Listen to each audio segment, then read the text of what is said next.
Thursday, June 11th, today on Your Morning Atlantic. Fatal fire. Bridgewater police say the body of an unaccounted-for resident has been found on the scene of a residential fire on the South Shore. Your top news headlines just ahead. And make a move for scleroderma. We'll get the details on an upcoming fundraiser in support of those living with the autoimmune condition. That's in our 7 o'clock hour. Plus, 'tis the season to cook outside. We'll visit Vintage Stove and Fireplace in Hilden, Nova Scotia to check out the latest grills, smokers, and more. All that coming up on the Thursday edition of Your Morning Atlantic.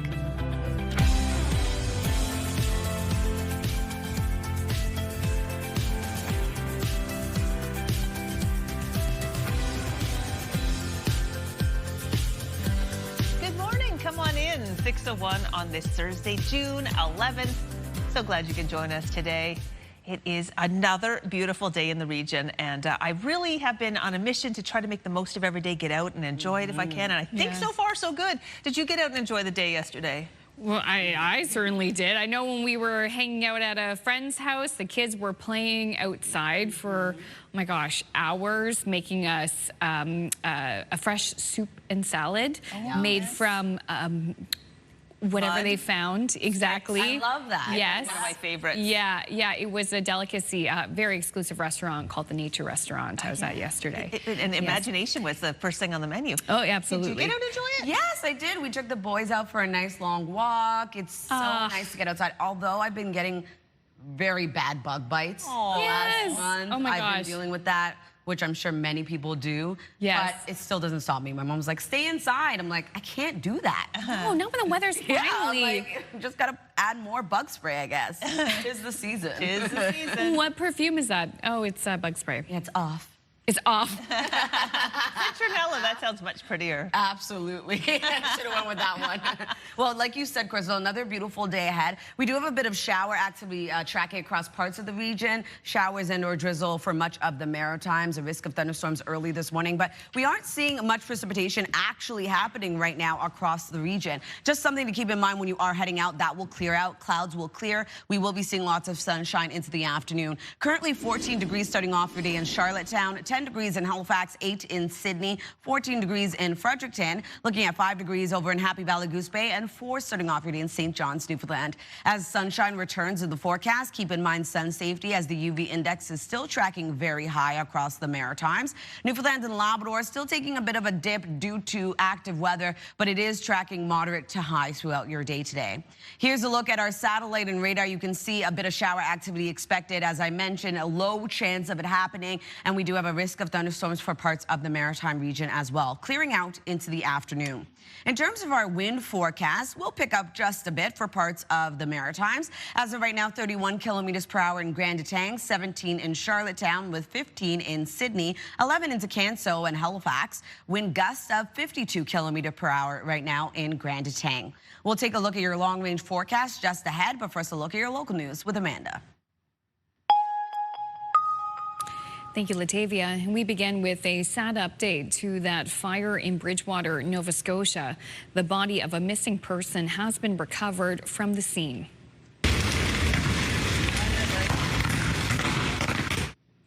Police and fire investigators say they found the body on the scene. At this time, they believe it is the resident who was reported missing. Work is underway to confirm their identity and contact family. Bystanders told CTV News yesterday the missing person was a local woman. As for the fire, it's not fully out yet. In an update late last night, firefighters said they're still working on extinguishing hotspots. There's also concern around structural risks at the scene, so road closures are still in place this morning. Emergency officials were called to the fire on King Street just after noon Wednesday. It heavily damaged 2 residential buildings and has left a number of people homeless. Bridgewater police will provide an update later this morning. A 32-year-old woman is facing arson charges after an early morning fire in New Glasgow over a week ago. Emergency crews were called to a fire in a duplex on Dalcrombie Drive just after 6:30 a.m. on Wednesday, June 3rd. No one was hurt, but there was significant damage. Police have now charged Shelby Matheson in the case. She remains behind bars until her next court appearance. A home in West Hants, Nova Scotia was destroyed by an overnight fire. It happened around 2:30 Wednesday morning on Highway 215 in Chevry. No one was home at the time. The house and surrounding buildings were leveled. No one was hurt, and there's no word this morning on how the fire started. A St. John jury has heard from the police officers who first arrived on the scene of the double murder of 2 boys in January of last year. Body cam footage showed it took police almost 30 seconds to open the apartment unit door because it was barricaded. Once inside, police discovered a teen's body on the floor and the body of a young boy in bed. Video also showed officers finding the accused in the bathroom with self-inflicted injuries. Constable Nick Roy testified he knew he was alive, he just wasn't responding. Afternoon testimony turned to former tenants of the same apartment building who recalled hearing loud commotion shortly after 7 that morning. 46-year-old Roman Commissioner has pleaded not guilty to the 2 first-degree murder charges. RCMP on PEI say a 20-year-old man has died after a crash on the Trans-Canada Highway. Police say they responded to a 2-vehicle collision around 5 a.m. yesterday near the intersection of the highway and 48 Road. Mounties did not release any details about the crash, but they said drugs and alcohol do not appear to be a factor. Police in Halifax are reporting a spike in the number of use, brandishing, imitation firearms in public. Staff Sergeant Nick Pepler says since January 1st, officers have responded to 60 incidents involving pellet or BB guns, and 20 of those cases involved use. Pepler stressed that these weapons, while not actual firearms, can look and feel exactly like the real thing. The officer pointed to a table with 6 handguns and a rifle, all but one of which were either a BB or pellet gun that closely resembled an actual firearm. Pepler says there's no way for officers in the field to quickly distinguish a replica from an authentic firearm, meaning anyone carrying an imitation weapon in public is putting themselves in danger. Changes are coming to the Workers' Compensation Board in Nova Scotia. The WCB is lowering the average employer rate by 15%. The reduction is meant to put money back in the local economy by helping employers grow their businesses. We continue to build the long-term sustainability needed for future generations. I want my 5 kids, your grandkids, to continue to stay in Nova Scotia and not go out west. We want them to be home safe, and we want them to return home safe. Worker benefits are also improving. In 2027, workers will have their benefits indexed to the full cost of living instead of just half. Finally, a celebrated Canadian astronaut made a quick stop in Halifax last night. When we got to the moon, the fact that I could see it differently than we see it from Earth was really amazing. Artemis II mission specialist Jeremy Hansen was in Halifax, making an appearance at the city's Discovery Center downtown. He fielded a range of questions from young people about everything from space travel to what it's like to see the moon up close, and even his views on interpersonal relationships. When the Artemis II crew was assigned, we intentionally committed to one another that we would launch as friends and we would land as friends. But we knew that was more than just words. It meant work. And so very quickly, we started asking for blocks of time as a crew to be together, to work through any frictions that we could find in our relationship. We would go that day on the beginning of the venue was, of course, packed last night. In fact, officials say tickets sold out 1 minute after they went on sale. Oh, I could imagine. Hottest ticket in town, right? That's amazing. Wow, how wonderful that he was in our region, even if briefly. Cool. Wow. Yeah, really cool. A lot of excitement around that. Oh, yeah, a lot of excitement around FIFA. Yeah. And the 2026 World Cup begins today. CTV TSN and Crave is your home for coverage of every game during the 5-week tournament. So that will impact our shows on certain days. So on those days, CTV News at 5 and CTV News at 6. Those newscasts will move to this station, CTV2. You can use the link through the QR code on the screen or go to ctvnewsatlantic.ca to see the full list of dates. All of the changes will be there, but on occasion, on certain days, you won't have to change the channel. You can watch us and then stay here to watch your CTV News at 5 and 6. Very exciting times. Yeah, just a little click away. All right, still ahead, we're going to have our first break here on this Thursday morning. I'll have your national news headlines, and Latavia has the latest look at the full forecast. We're going to take a live look at the hub city this hour. Look at the sun rising in Moncton. Live look at Rotary Park just outside the Avenir Center. The forecast, including your daily highs, are next.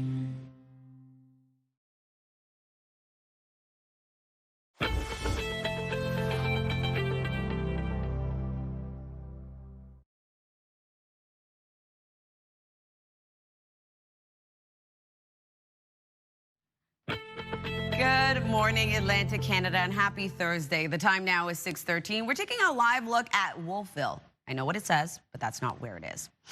We do have a bit of a cloudy start to the day. Fog patches are starting to dissipate, and we are going to see a beautiful day ahead. With weather brought to you by Cummins Trusted Home Standby Generators. Temperatures not too bad starting off your day, a bit cooler for parts of the region. 10 degrees right now in Halifax with 14 in Charlottetown as well as into Fredericton. 10 degrees starting off your day in Labrador City and 4 degrees into St. John's, Newfoundland. Over to our forecast timeline. A bit of a cloudier start to the day, still holding on to some sunshine, though, for parts of the Maritime region. We do have some active weather in the forecast as well, seeing a bit of steady showers into the Tri-County area for Nova Scotia. For mainland Nova Scotia, a chance of showers and or drizzle starting off your day. It's around a 30% chance of it happening. And then Newfoundland and Labrador also dealing with some shower activity starting off your day. Into the afternoon, we are going to see clouds clear out, lots of sunshine returns, but we do still hold on to some shower activity for parts of northern New Brunswick. Into the Tri-County area of Nova Scotia, Newfoundland and Labrador still seeing a chance of showers as well. That takes us into Thursday night. We are going to see a bit of shower activity continue, still around a 30% chance of it happening for the Maritime region. Clearing out into Friday's forecasting sunshine return. However, a low chance of showers will return for parts of the region as well. So if you're wondering about rainfall totals, we are going to see the heaviest into the Tri-County area, looking at 5 to 10 millimeters for Yarmouth, the heaviest being 20 to 30 millimeters for Shelburne. And then for Labrador, not really seeing any accumulation. But for Newfoundland, the heaviest being 10 to 20 millimeters for St. John's. For our forecast today for New Brunswick, daytime highs will still be heating up, ranging from 16 degrees in Grand Manan up to 32 for Edmundston and Woodstock. A chance of showers, a risk of thunderstorms early on, clearing out, leaving mainly sunny skies across the province with light wind out of the southwest, only 20 kilometers per hour. For Prince Edward Island, highs between 21 degrees in Surrey up to 27 in Charlottetown. A chance of isolated showers starts off the day, will clear out, leaving a mix of sun and cloud this afternoon. And then for Cape Breton, eastern Nova Scotia, same thing applies. We're looking at a chance of some showers early in the morning, clearing, leaving a mix of sun and cloud. Daytime highs will range from 14 degrees in Canso up to 29 in New Glasgow and Truro. And then the rest of Nova Scotia, isolated showers start off the day for mainland Nova Scotia and or drizzle. For the Tri-County area, we are looking at a few showers, a risk of thunderstorms clearing out, though, leaving a mix of sun and cloud. Daytime highs between 16 to 26, being the warmest into Kentville. Labrador City looking at a high of 21. We do have showers. That will clear as well, leaving mainly sunny skies this afternoon. 8 degrees for St. John's, Newfoundland. Cloudy start to your day. A chance of showers moves in this afternoon. For our forecast on Friday, still holding on to a chance of showers across New Brunswick, parts of Prince Edward Island and parts of Nova Scotia. Newfoundland and Labrador actually seeing sunshine return. Temperatures will cool down on Friday, but warming back up on Saturday. But we do have a bit of shower activity still lingering into our forecast for Saturday. That's a look at your weather forecast. Going to throw things over to Amanda. Thank you, Latavia. In Ottawa, the Liberal government has introduced legislation that would ban children under the age of 16 from accessing social media platforms. The bill would also crack down on AI chatbots. CTV's Judy Trin has more. The Safe Social Media Act, or Bill C-34, will force companies like Meta and X to block young users from having accounts. We're failing our children. Enough is enough. The Act will establish a minimum age of 16 to have a social media account. Unlike Australia, this is not a total ban. Social media companies get an exemption if they put in sufficient safeguards, such as limiting children's exposure to high-risk interactions and pornographic content. The Liberals have promised since 2019 to pass online harms legislation. In that time, the issue has turned into a crisis. We have also seen since 2020 a 300% increase in online luring of children.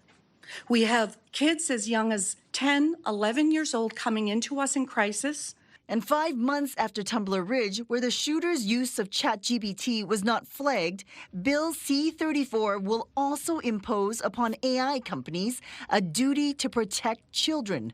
These measures have wide support. Having legislation, an online arms bill with an attached regulator, can provide a mechanism to hold these social media companies more accountable. The Liberals under Mark Carney have backed off fights with U.S.-based big tech before.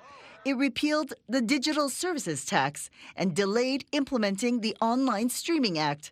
But the Culture Minister says this time it's different. The priority is to protect kids in Canada. I think if you want to, that's not something you trade for.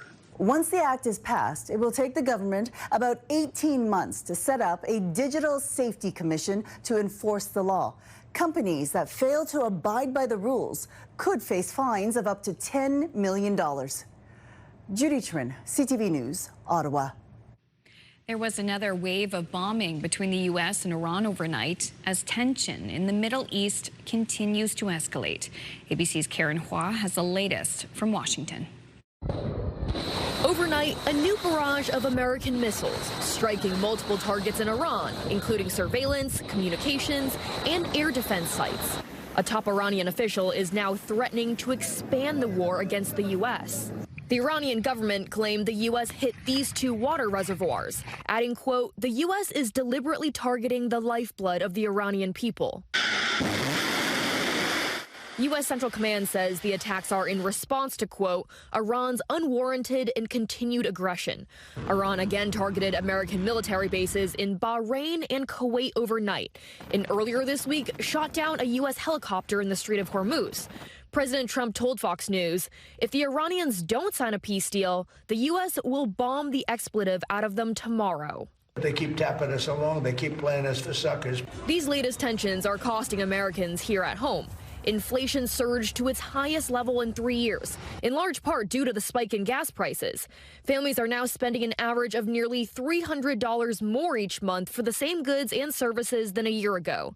President Trump was asked about the new inflation numbers in the Oval Office and had this response. The numbers were great. You know what I really love? I love the inflation. Democrats pounced on his comment. Senate Democratic leader Chuck Schumer posting on social media, "His contempt for you knows no bounds." Some Americans vocal about their struggle.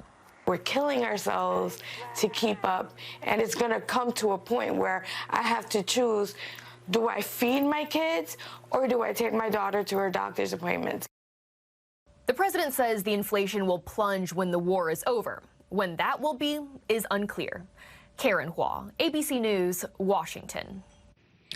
FIFA is now here. The World Cup soccer tournament kicks off later today across North America, but festivities began in Toronto last night with a concert.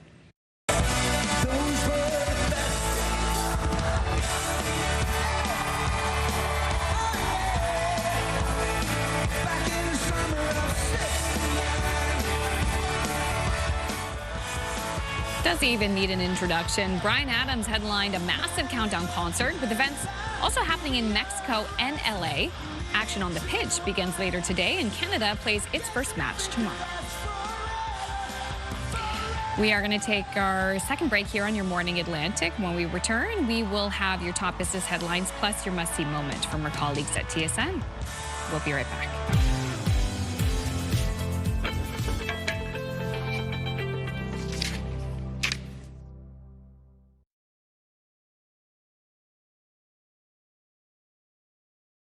Move Mornings with Aaron and Peter. Weekday mornings on Move 100. The most fun in the morning. And home of the $1,000 minute. Only on Move 100 Halifax.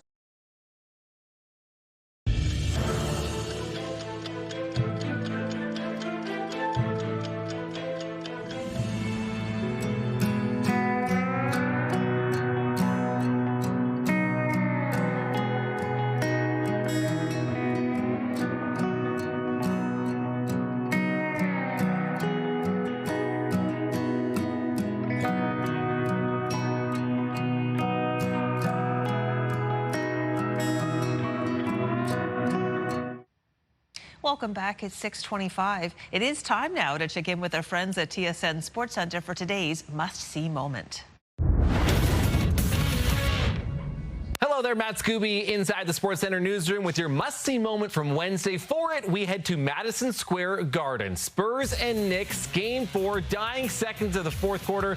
New York down 1. Jalen Brunson's 3 no good, but check out OG Anunoby with the tip-in bucket for the lead. The Knicks down by as many as 29 points in this game. OG completes the epic comeback with the clutch bucket. New York now 1 win away from winning their first NBA championship in 53 years as a former Raptor earns your must-see moment from Wednesday.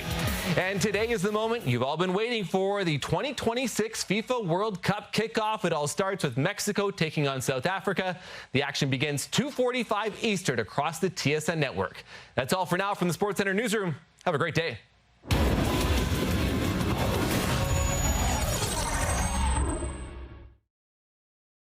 This TSN must-see moment brought to you by J.R. Rahe's Furniture and Appliances.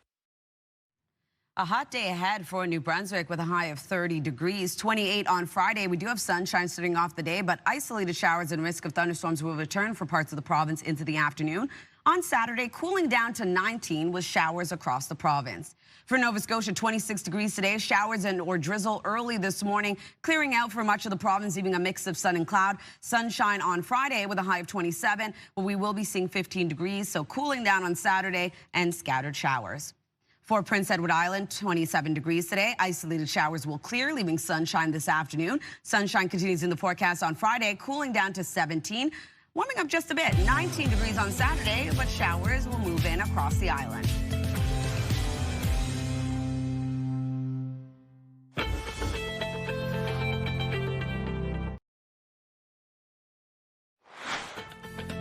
Coming up this half hour, the Move Morning Chat. Today, we want to know where you're planning on road tripping this summer.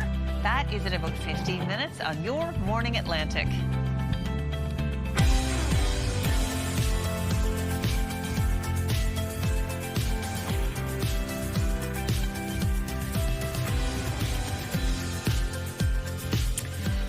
Oh, the places you'll go, especially around Atlantic Canada. There's so many great pockets to see. So even if you have a suggestion as to where we should road trip to this summer, send us a text at 10400. We'd love to hear from you. Nothing like a good summer road trip. I love a road trip. Packing the cooler for the trip. At least day 1, everything's really cold and still good. Day 2, touch and go. Yeah.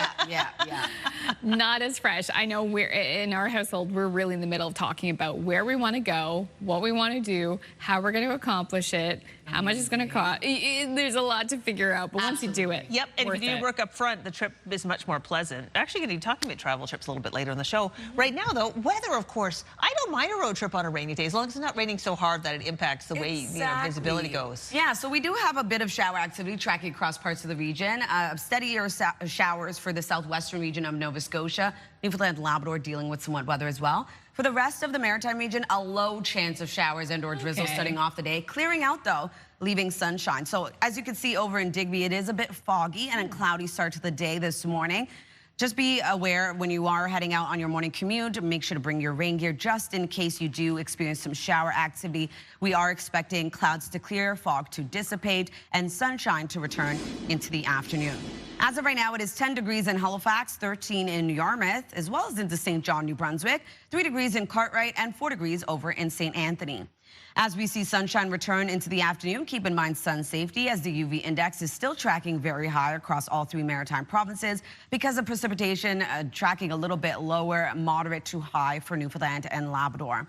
Here's a look at the forecast. As you can see here, satellite and radar, a bit of a cloudy start to the day for much of Atlantic Canada. Still seeing some sunshine, though, early in the morning for parts of New Brunswick. Other than that, we do have those pockets of shower activity, around a 30% chance of it happening for much of the region. And then we do have a risk of thunderstorms as well, clearing out into the afternoon for much of at least the Maritimes. In terms of the wind forecast, going to be quite light yet again today. As of right now, 28 kilometers per hour in Grand Etang with 20 into Sydney, 17 kilometers per hour in Canso with 15 in Charlottetown. Wind gusts getting up to 44 in Grand Etang and 31 kilometers per hour in Sydney. We'll take another look at your long-range forecast just ahead. First, a look at your local news with Amanda. Thank you, Latavia. Time is 6:33. We begin with a sad update to that major fire in Bridgewater, Nova Scotia. The body of a missing person has been recovered from the scene.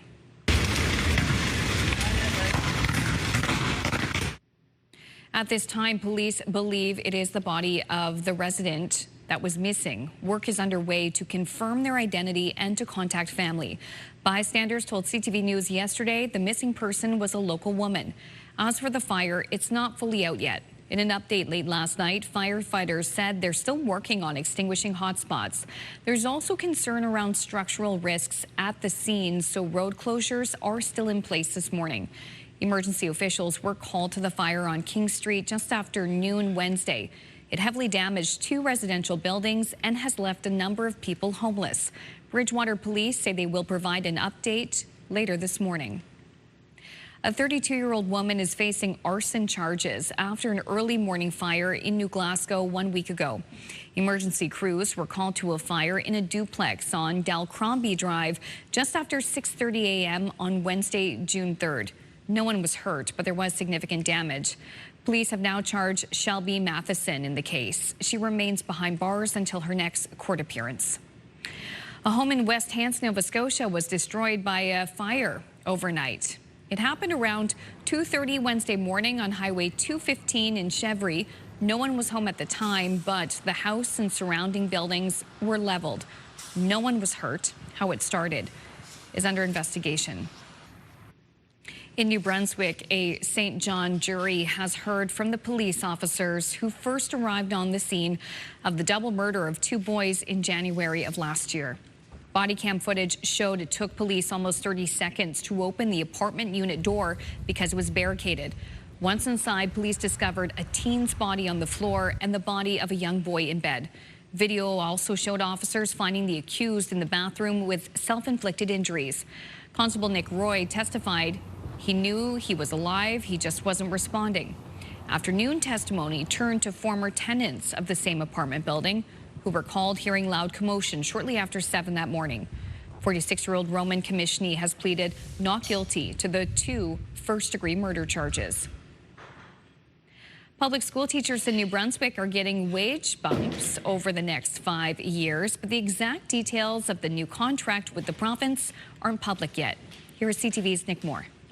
Oh, yeah, that's a 3D figure. The new collective agreement for 7,800 New Brunswick teachers is retroactive from late March of this year to late February of 2031. It's a 5-year contract that includes an economic increase of 14.5%, changes to the salary grid. Premier Susan Holt says there's a recruitment bonus of 1% upon signing the agreement, with another one in 2030, along with retention bonuses for teachers who have been in the classroom starting after 15 years, with additional bonuses after 20 and 25 years. We're very pleased with how it turned out. New Brunswick Teachers Association President Heidi Ryder says the new contract will help with recruitment and retention. I can point to one which would be prep time replacement. So if teachers are filling in for absent teachers, which happens fairly often and more frequently than we would like to see, they will now have that prep time replaced at a later time when a supply is available. We heard from teachers that they need more support,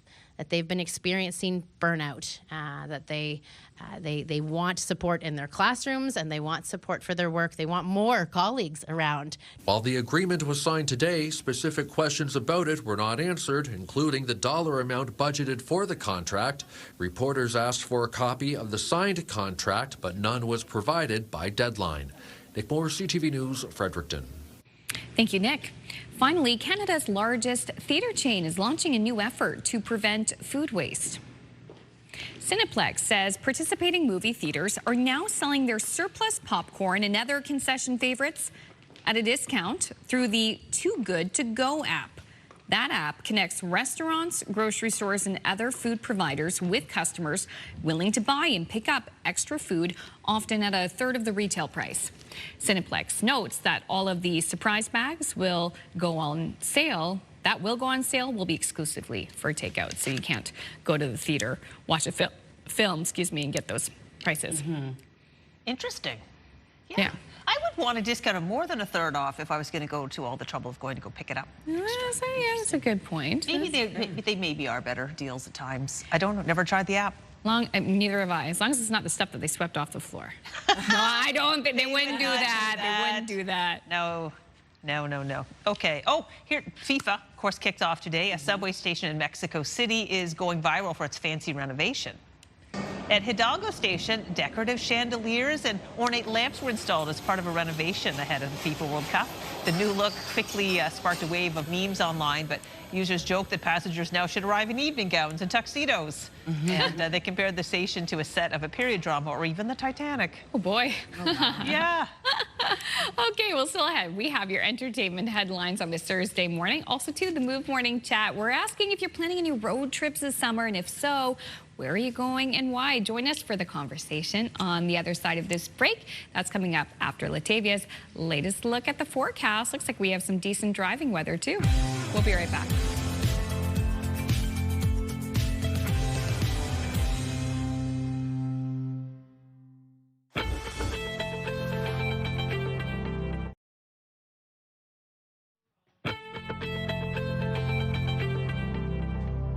Happy Thursday, Atlantic Canada, and welcome back. The time now is 6:42. We're taking a live look at St. John, New Brunswick. There is a chance of isolated showers, a risk of thunderstorms early in the morning, and currently 13 degrees as you head outdoors. We are going to see temperatures warm up yet again, quite hot for parts of the region. 14 degrees as of right now in Fredericton as well as Charlottetown, 10 degrees in Halifax, 7 currently in Sydney, and 4 degrees into St. John's, Newfoundland. Over to our forecast timeline. It is a bit of a cloudy and foggy start to the day for much of Atlantic Canada.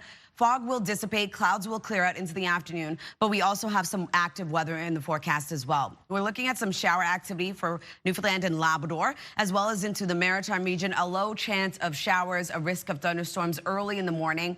And then for the southwestern region of Nova Scotia, some steadier showers early on this morning. It will continue into the afternoon, but for many areas, we are going to see precipitation clear out, clouds clear as well, leaving that sunshine for parts of all 3 maritime provinces. Newfoundland and Labrador still dealing with some shower activity, and that takes us into tonight, into the overnight hours. We are expecting fog to develop yet again, spread inland for Nova Scotia, and shower activity will continue, but it is a low chance of it happening, still around a 30% chance. As we head towards early Friday morning, that will dissipate and clear out.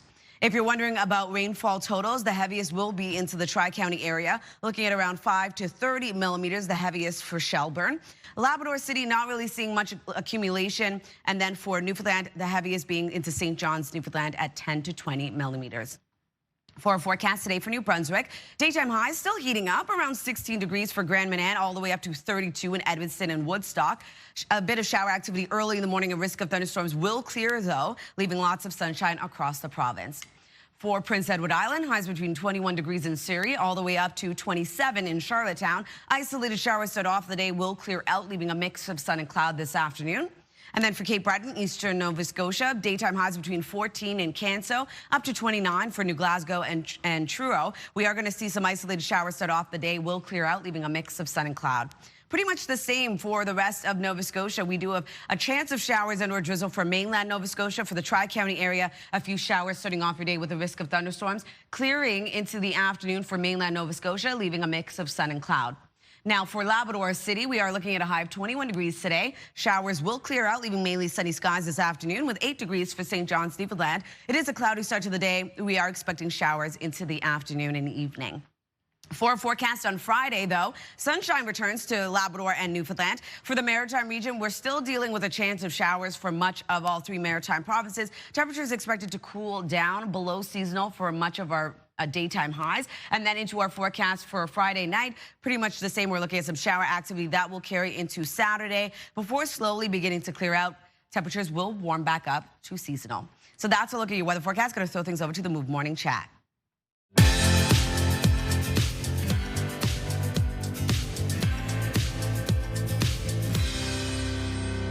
Aaron and Peter join us for the Move Morning Chat. All this warm weather has us excited for the summer, especially when it comes to road trip season. So we are asking this morning, where are you road tripping this summer? Aaron, where are you going? You know what? I usually go the opposite side of the country. Normally, I'm like flying out to Alberta and road tripping to BC every summer, but I'm not doing that this year.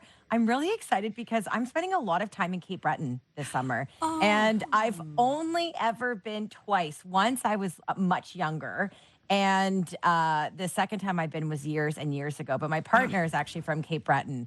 So I'm particularly excited to go with somebody who is from Cape Breton, who can show me all the little hidden gems, what the locals actually like to do, where they go. So anyway, I think I have 3 road trips planned this summer to Cape Breton, and I cannot wait. That's exciting. So as Erin travels to Cape Breton, she's going to be traveling right by and so close to where we'll be road tripping this summer. My wife and I have a real soft spot for the Antigonish area of Nova Scotia. It's where she went to school and did her undergrad at St. Avex. It's where we got married. It's where our kids spent so much time with the Highland Games, bagpiping and drumming and dancing and all that sort of thing. And we're lucky enough to have a cottage near Antigonish as well. We haven't been there yet this season, but are going soon, and that is where we will be road tripping, hopefully several times before now and when the summer comes to an end. Ooh, I love that. Those are great options. We're going to come with you guys. You're going to have a great time. We'll tag along. Both ways. Yeah. I'm going to go to a part of Nova Scotia with my family this year that we haven't spent a lot of time in, and we certainly haven't brought our son to, is Digby Neck. And specifically, Briar Island. We want to do the Briar Island whale watching tour. They're actually celebrating 40 years. Yeah, they have a few special discounts. Briar Island, I've seen the images. It's just stunning. So we figured, why don't we just take a long weekend? We'll go up there. We've been looking at Airbnbs and also local hotels and motels in the area. But just spend a long weekend taking our time in Digby Neck, having all the great seafood there, stopping by some Guys Frenchies, and seeing some whales. That's going to be our really exciting local one this summer. That's gorgeous. Exciting. Oh my goodness, I want to do that too. Take me with you guys all, please. So we haven't done a road trip in quite some time. I think the last time Kyle and I kind of went out of the city was past Sheet Harbor, I believe, at the Marmalade Motel. Oh, very nice. For our nice. anniversary a year ago. Yeah, so we love going there. We've been there twice. For us, we don't really have any plans this summer. I think it's a little harder to do those road trips with young kids. Because my kids are 2, so they don't really love car rides yet. But hopefully we can plan something. My mom is always going road tripping with our family friend, Paul. They've been to PEI, Cape Breton. I'm like, hello, take me. So hopefully this summer they actually take me. I know he's listening, so sign me up. Yeah. Paul, you heard it here first. Right? All right, we're going to pose this question to you, our viewers. Where are you road tripping this summer? Let us know the details. Text us at 10400. We'll share all of your answers a little bit later on in the show.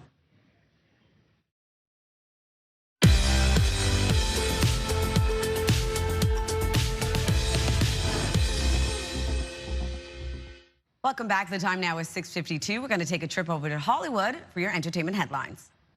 Something's not adding up. Hulu's Only Murders in the Building is confirming the show's new recurring guest cast for the upcoming 6th season. This time, the crime-solving trio of Steve Martin, Martin Short, and Selena Gomez are in London. They'll be joined by new cast members Jennifer Saunders, Simone Ashley, and Sharon Horgan. The new season is currently in production. This world goes much deeper than you imagine. Avatar: Fire and Ash is coming to Disney+. The Academy Award-winning 3rd installment of James Cameron's Avatar series will hit the streamer on June 24th. Disney is a parent company of Hulu, Disney+, and ABC News. You think we're just going to let you steal our fans? K-pop Demon Hunter's 1-year anniversary is June 20th, and there are several ways to celebrate. Netflix announcing the animated film is being re-released into theaters, and outdoor venues across the country will also offer free sing-along screenings. Happy birthday to actor Peter Dinklage, who's 57 today. That's what's happening in Hollywood. I'm Alex Stone, ABC News. I saw him on the streets of New York one time. Really? Yes. That's awesome. Oh my gosh, it was a special day. Right? So many iconic roles. Oh yeah. All right, well, speaking of iconic, singer-songwriter Ian James just released a deeply personal song about his late grandfather. As CTV's Mike Lamb shows us, the ballad will probably strike a chord with those who have a loved one who lives with dementia.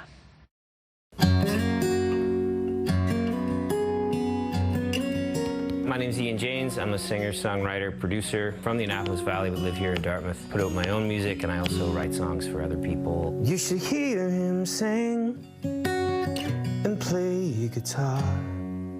Someone Else is a song I wrote based on a personal experience I had with my grandfather before he passed in 2012. I went to go visit him. He wasn't very lucid. He had been having a lot of dementia and cognitive decline. And when I walked into the room, I could tell that he didn't recognize me. And so that was a bit strange at first. So I just sat there and began a conversation with him.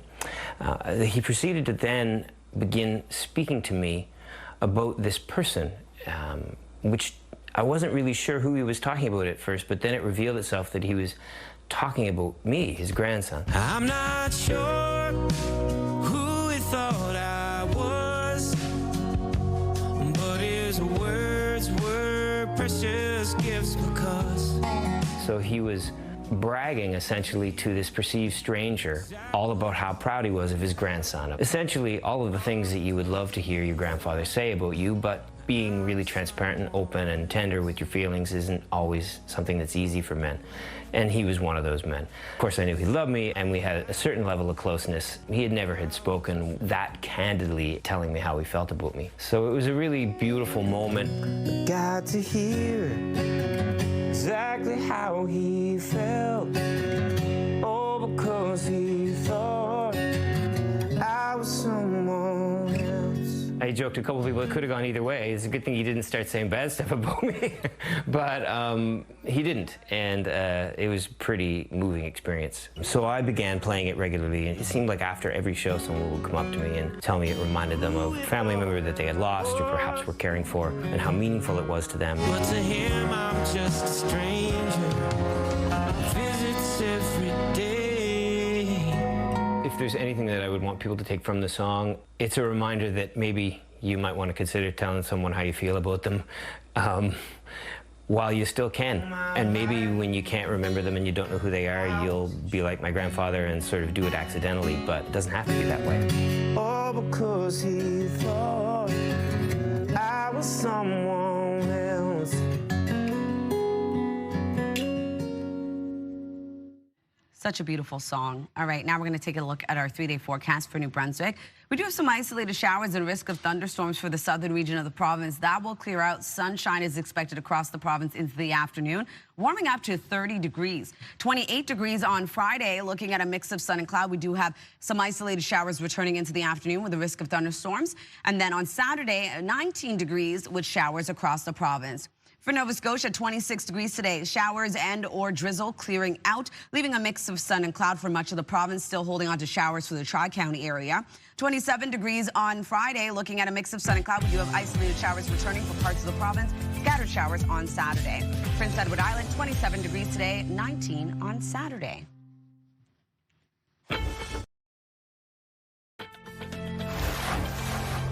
It's Thursday, June 11th. Today on Your Morning Atlantic. A fatal fire. Bridgewater police say the body of an unaccounted for resident has been found. Your top news headlines just ahead. And make a move for scleroderma. We'll get the info on an upcoming fundraiser to support those living with the autoimmune disease. Those stories and more are coming up in this half hour of Your Morning Atlantic.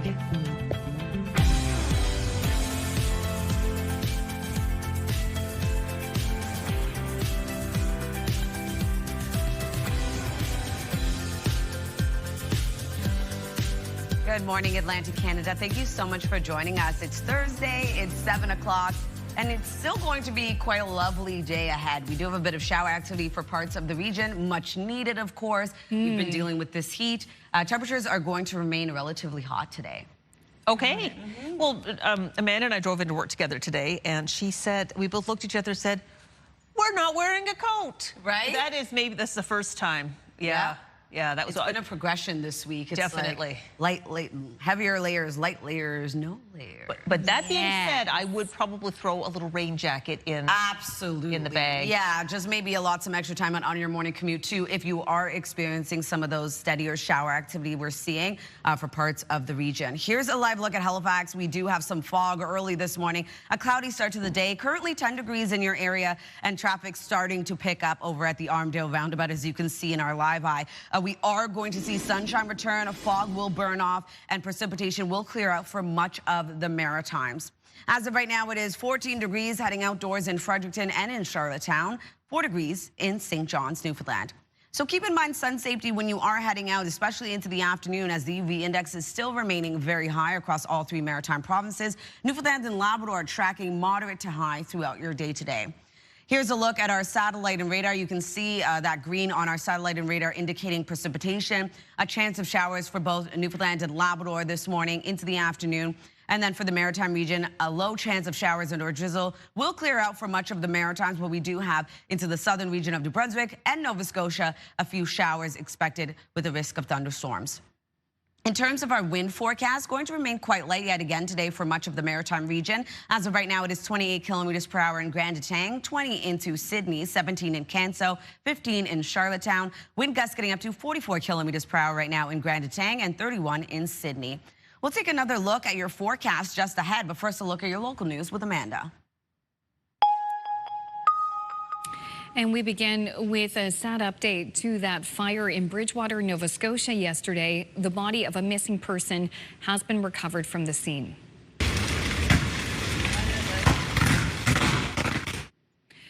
At this time, police believe it is the missing resident they were looking for. Work is underway to confirm their identity and to contact their family. Bystanders told CTV News yesterday the missing person was a local woman. As for the fire, it's not fully out yet. In an update late last night, firefighters said they're still working on extinguishing hotspots. There's also concern around structural risks at the scene, so road closures are still in place this morning. Emergency officials were called to the fire on King Street just after noon Wednesday. It heavily damaged 2 residential buildings and has left a number of people homeless. Bridgewater police will provide an update later this morning. A 32-year-old woman is facing arson charges after an early morning fire in New Glasgow a week ago. Emergency crews were called to a fire in a duplex on Delcrombie Drive just after 6:30 a.m. June 3rd. No one was hurt, but there was significant damage. Police have now charged Shelby Matheson in the case. She remains behind bars until her next court appearance. A St. John jury has heard from the police officers who first arrived on the scene of the double murder of 2 boys in January of last year. Body cam footage showed it took police almost 30 seconds to open the apartment unit door because it was barricaded. Once inside, police discovered a teen's body on the floor and the body of a young boy in bed. Video also showed officers finding the accused in the bathroom with self-inflicted injuries. By the afternoon, testimony turned to former tenants of the same apartment building who recalled hearing loud commotion shortly after 7 that morning. 46-year-old Roman Commissioner has pleaded not guilty to the 2 first-degree murder charges. An unusual warning from Halifax police who are sounding the alarm about fake guns. A recent trend has seen a growing number of young people carrying replica firearms into public spaces.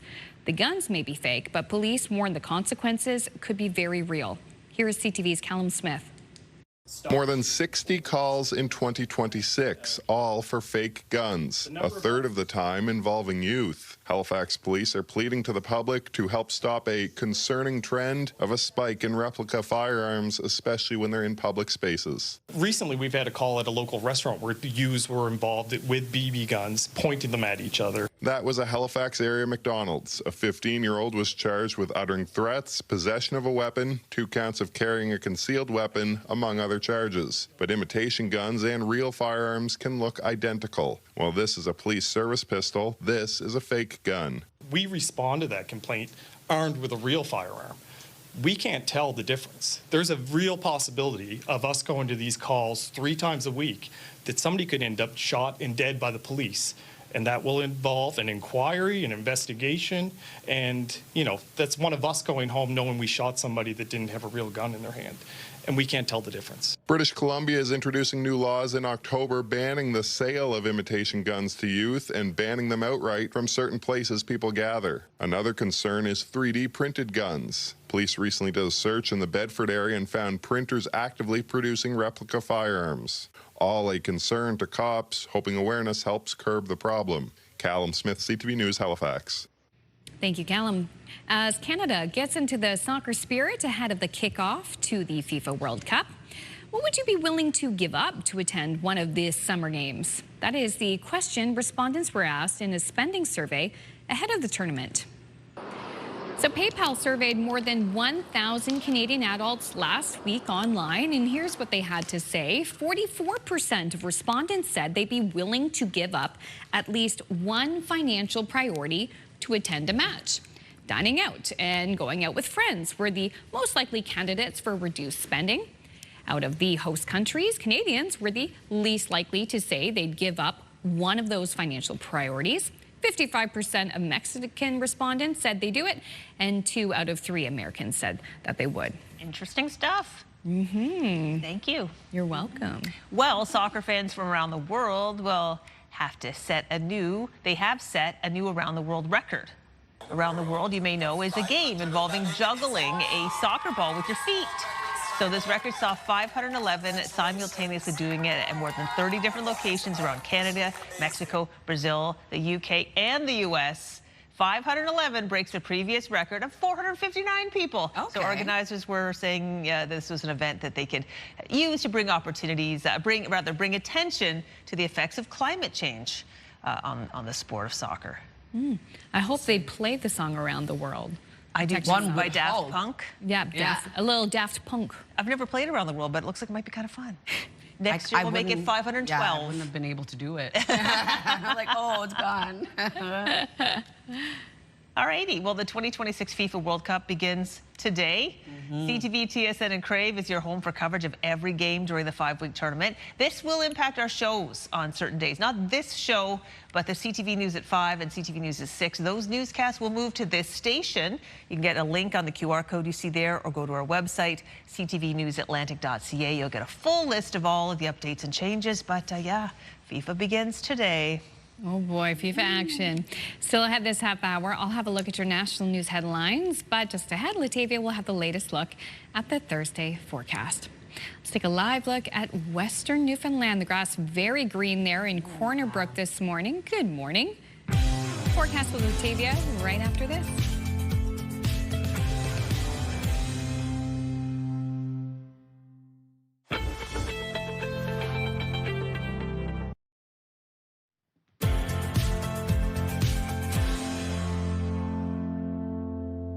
Welcome back. The time now is 7:12. We're taking a live look at a beautiful start to the day over in Burnt Coat Head. 13 degrees early this morning. Sunshine will be sticking around throughout the day today in your area. Weather is brought to you by Cummins Trusted Home Standby Generators. It is a warmer start to the day. 10 degrees in Halifax, starting off your day with 15 in Charlottetown, 14 degrees over in Fredericton, 11 degrees in Labrador City, and 7 right now in St. John's, Newfoundland. We are dealing with a bit of fog early this morning, a cloudy start to the day for much of Atlantic Canada, as well as precipitation tracking across parts of the region. Labrador and Newfoundland is looking at showers on and off throughout the day today. Into the Maritime region, a low chance of showers and a risk of thunderstorms for southern New Brunswick. Parts of Prince Edward Island and Nova Scotia still dealing with showers and or drizzle early this morning. Also a 30% chance of it happening. And some steadier showers are taking place into the southern region of Nova Scotia with a risk of thunderstorms. Into the afternoon, fog burns off, clouds clear out, sunshine returns for much of the Maritimes. We are going to see steady showers remain for the southern region of Nova Scotia, and Newfoundland and Labrador still dealing with some wet weather as we head towards tonight. A low chance of showers remains for parts of New Brunswick and Nova Scotia. That will take us into early Friday morning as we do see another low pressure system make its way over, bringing a bit more shower activity for parts of the region at least. If you're wondering about rainfall totals from now until early Friday morning, going to remain quite light for much of the Maritime region, but we do have 5 to 10 millimeters expected into Yarmouth and 20 to 30 for Shelburne.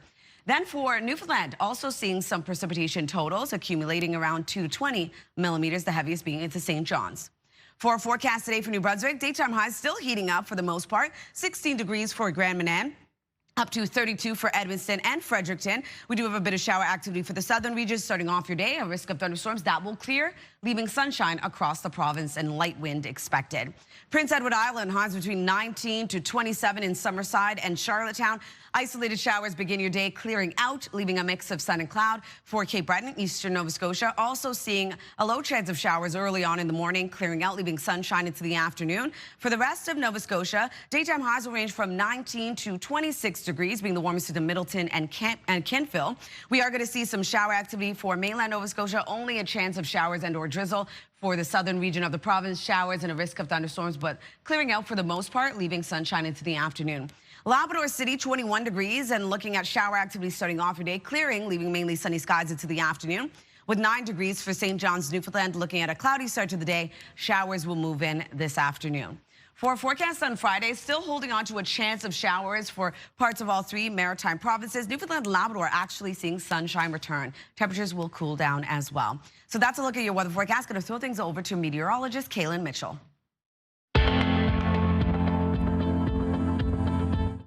This is your Campfire Conditions Report brought to you by Pine Acres RV, where customers become friends. And for the province of New Brunswick, with the hot, dry weather, campfires are not permitted for most counties. The exceptions, St. John County and Albert County, where they are permitted between the hours of 8 p.m. and 8 a.m.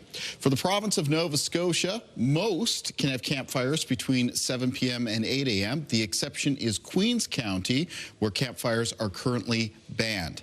And for the province of Prince Edward Island, campfires are permitted, with domestic brush burning allowed between the hours of 8 p.m. and 8 a.m. Along with checking your provincial and municipal restrictions, make sure you keep fires small and under control and never leave a fire unattended. Thank you, Kaylin. The Liberal government has tabled its legislation to ban children from social media. Social media platforms would have to block access for kids under the age of 16 unless they put sufficient safeguards in place to get an exemption from the government. Bill C-34 would also regulate artificial intelligence chatbots.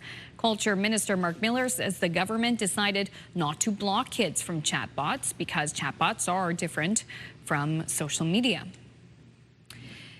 U.S. President Donald Trump has threatened to not renew the Canada-U.S.-Mexico trade agreement with just weeks to go until the deadline. CTV's Abigail Beeman has the latest. Well, I'm not looking to renew it. Donald Trump muses he's not interested in renewing the North American Free Trade Pact as Canada pushes for a full 16-year extension. I don't know that I'm going to renew it because, to be honest with you, the United States does much better. Hey, we don't need anything that Canada has. This on the heels of Canada-U.S. Trade Minister Dominic LeBlanc's trip to Washington to meet counterpart Jameson Greer.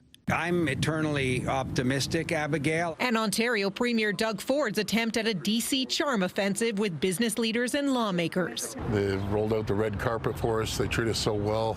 But one unresolved issue, the future of the Gordie Howe Bridge. Today, the Prime Minister seemed to walk back his claim that it's set to open. No big drama. If it takes a little longer, it'll take a little longer.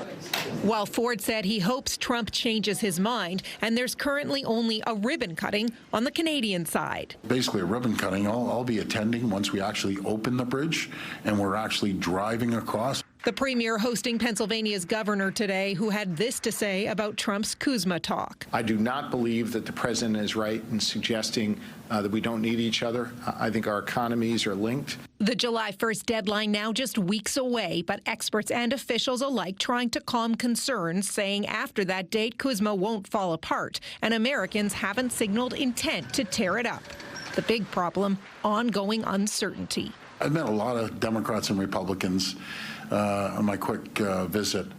Every one of them are saying, we got to get this done. We have to start moving, because when you have uncertainty, investment gets stalled. No official word from Dominic LeBlanc's office nor the Prime Minister's office. Mark Carney has said a number of times he won't comment every time Trump speaks. CTV's Abigail Beeman reporting in Ottawa.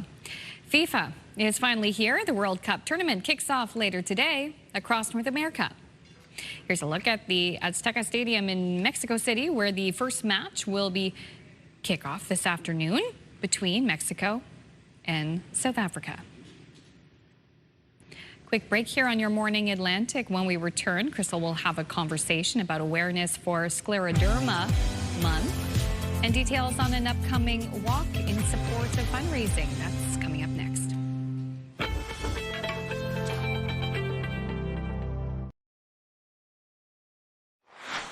Welcome back. It's 7:22. Now, June is Scleroderma Awareness Month, and approximately 1 in 2,500 Canadians live with the rare autoimmune disease, which has no known cause or cure. The Make a Move for Scleroderma walks are happening later this month to raise funds and awareness for the condition. So here to tell us more is the president of Scleroderma Atlantic, Jason Doucette, and Tia Broussard, who lives with scleroderma. Thank you both for coming in this morning. Good morning. Thanks for having us. So, Jason, for anybody out there who doesn't know, what is scleroderma? So scleroderma literally means hard skin. So it can be a tightening of the skin, so you can sometimes see that on the outside of someone, so their mouth can be tightened, for example, or it can affect your internal organs. So your kidneys, your heart, your lungs, all of that can be affected, and you wouldn't even see it. So it really affects everybody differently, but it certainly is a life debilitating disease. For sure. No, Tia, you live with scleroderma. What's it like to live with that disease day to day? When I got diagnosed, it's been very frustrating. I gave up a lot of things. As you can tell, my hands are very crippled. I probably wear Band-Aids most days of my life since 2016. It's probably the most frustrating thing, as you know, you'll give up things because you can't do them, but at the end of the day, there's always things to help you to get back to your regular self.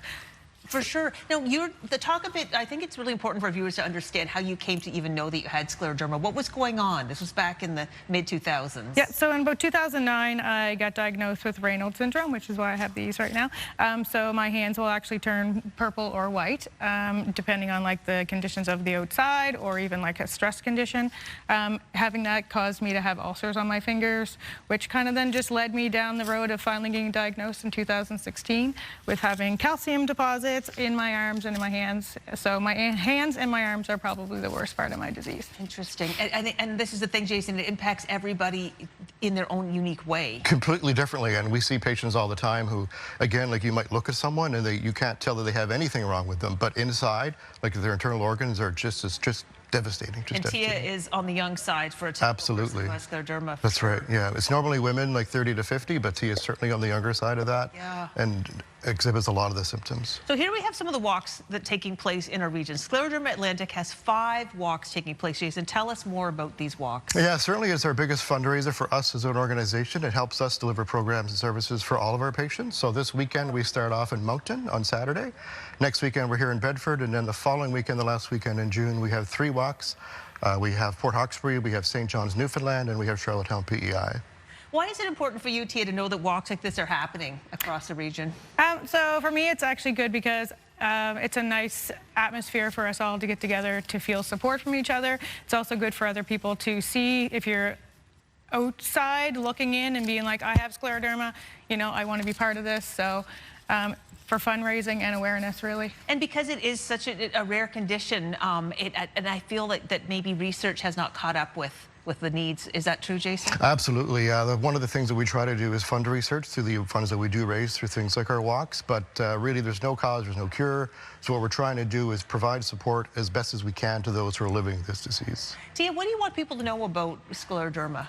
So I just wanted people to know that scleroderma comes in many forms. Everyone that I know with scleroderma, we have some similarities, but a lot of people have different similarities. So, and you know, some days we look like we're fine, and then the next day we could be in excruciating pain. So pain tolerance is probably one of the hardest things to deal with. People watching right now might be thinking, my goodness, maybe it's scleroderma. That is what I'm dealing with. That's why it's so important to speak out. Absolutely. Jason, where can people go for more information and support? So certainly for our website, sclerodermaatlantic.ca. Reach out to us if you think you may have scleroderma, or if you do have scleroderma and you're looking for support, we're here to help you. Wonderful. Thank you both for coming in this morning. Thank you so much. Good luck with the walks. Thanks very much. All right, we put more information about Scleroderma Atlantic on our website. We'll head over to Latavia now for a 3-day forecast. Thanks, Crystal. Starting off in New Brunswick, we do have some isolated showers, risk of thunderstorms for the southern region of the province. That will clear out, leaving sunshine this afternoon, a high of 30. 28 degrees on Friday. Much of the same sunshine starting off the day. Isolated showers and risk of thunderstorms expected for parts of the province into the afternoon. And showers become steady across the province on Saturday, cooling down to 19. For Nova Scotia, 26 degrees. Isolated showers will clear, leaving sunshine across much of the province. 27 degrees on Friday. Starting off the day with sunshine, seeing isolated showers return for parts of the province. On Saturday, cooling right down to 15 degrees with scattered showers. For Prince Edward Island, 27 degrees with showers clearing, leaving a mix of sun and cloud. Cooling down to 17 on Friday with a mix of sun and cloud. Showers return across the island on Saturday, warming up just a bit to 19. Time now, 7:27. We'll be right back right after this.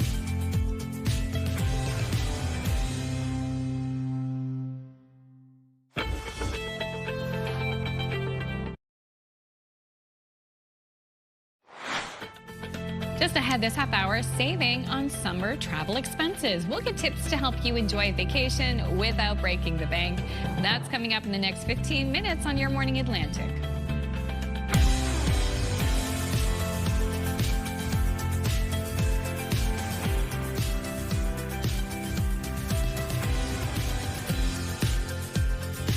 Hello, come on and join us. We're halfway through the show already on this Thursday, June 11th.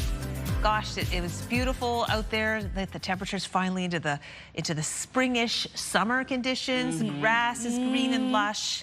Got out the weed whacker yesterday. I treated myself to a new pair of safety glasses. Good for you. Oh, yeah. No scratches. Oh, it was a dream. That's how you take care of your lawn. Be a good neighbor and protect your eyesight for years to come. Exactly. Always wear eye protection when you're weed whacking, I'm telling you, people.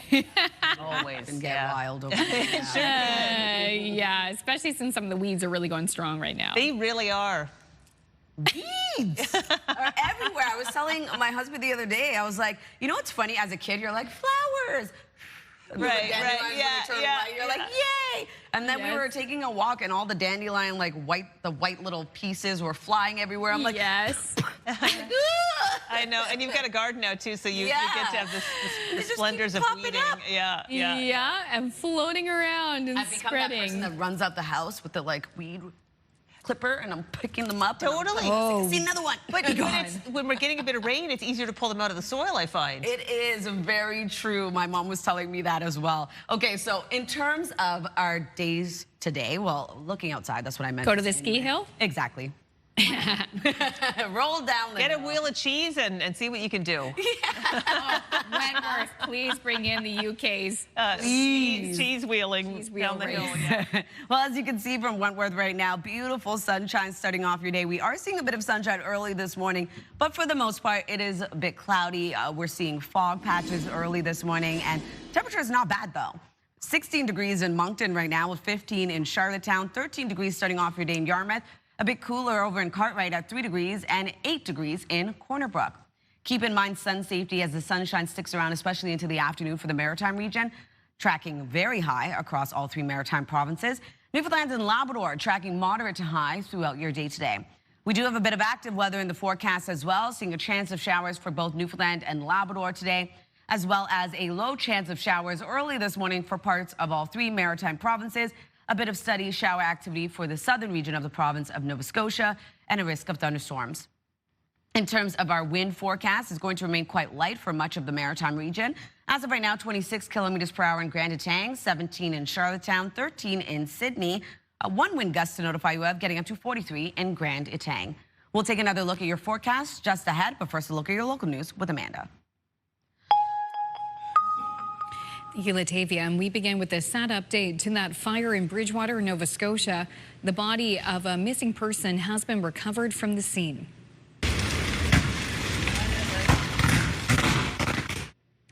At this time, police believe it is the body of a missing resident. Work is underway to confirm their identity and to contact family. Bystanders told CTV News yesterday the missing person was a local woman. As for the fire, it's not fully out yet. In an update late last night, firefighters said they're still working on extinguishing hotspots. There is also concern around structural risks at the scene, so road closures are still in place this morning. Emergency officials were called to the fire on King Street just after noon Wednesday. It heavily damaged 2 residential buildings and has left a number of people homeless. Bridgewater police will provide an update later this morning.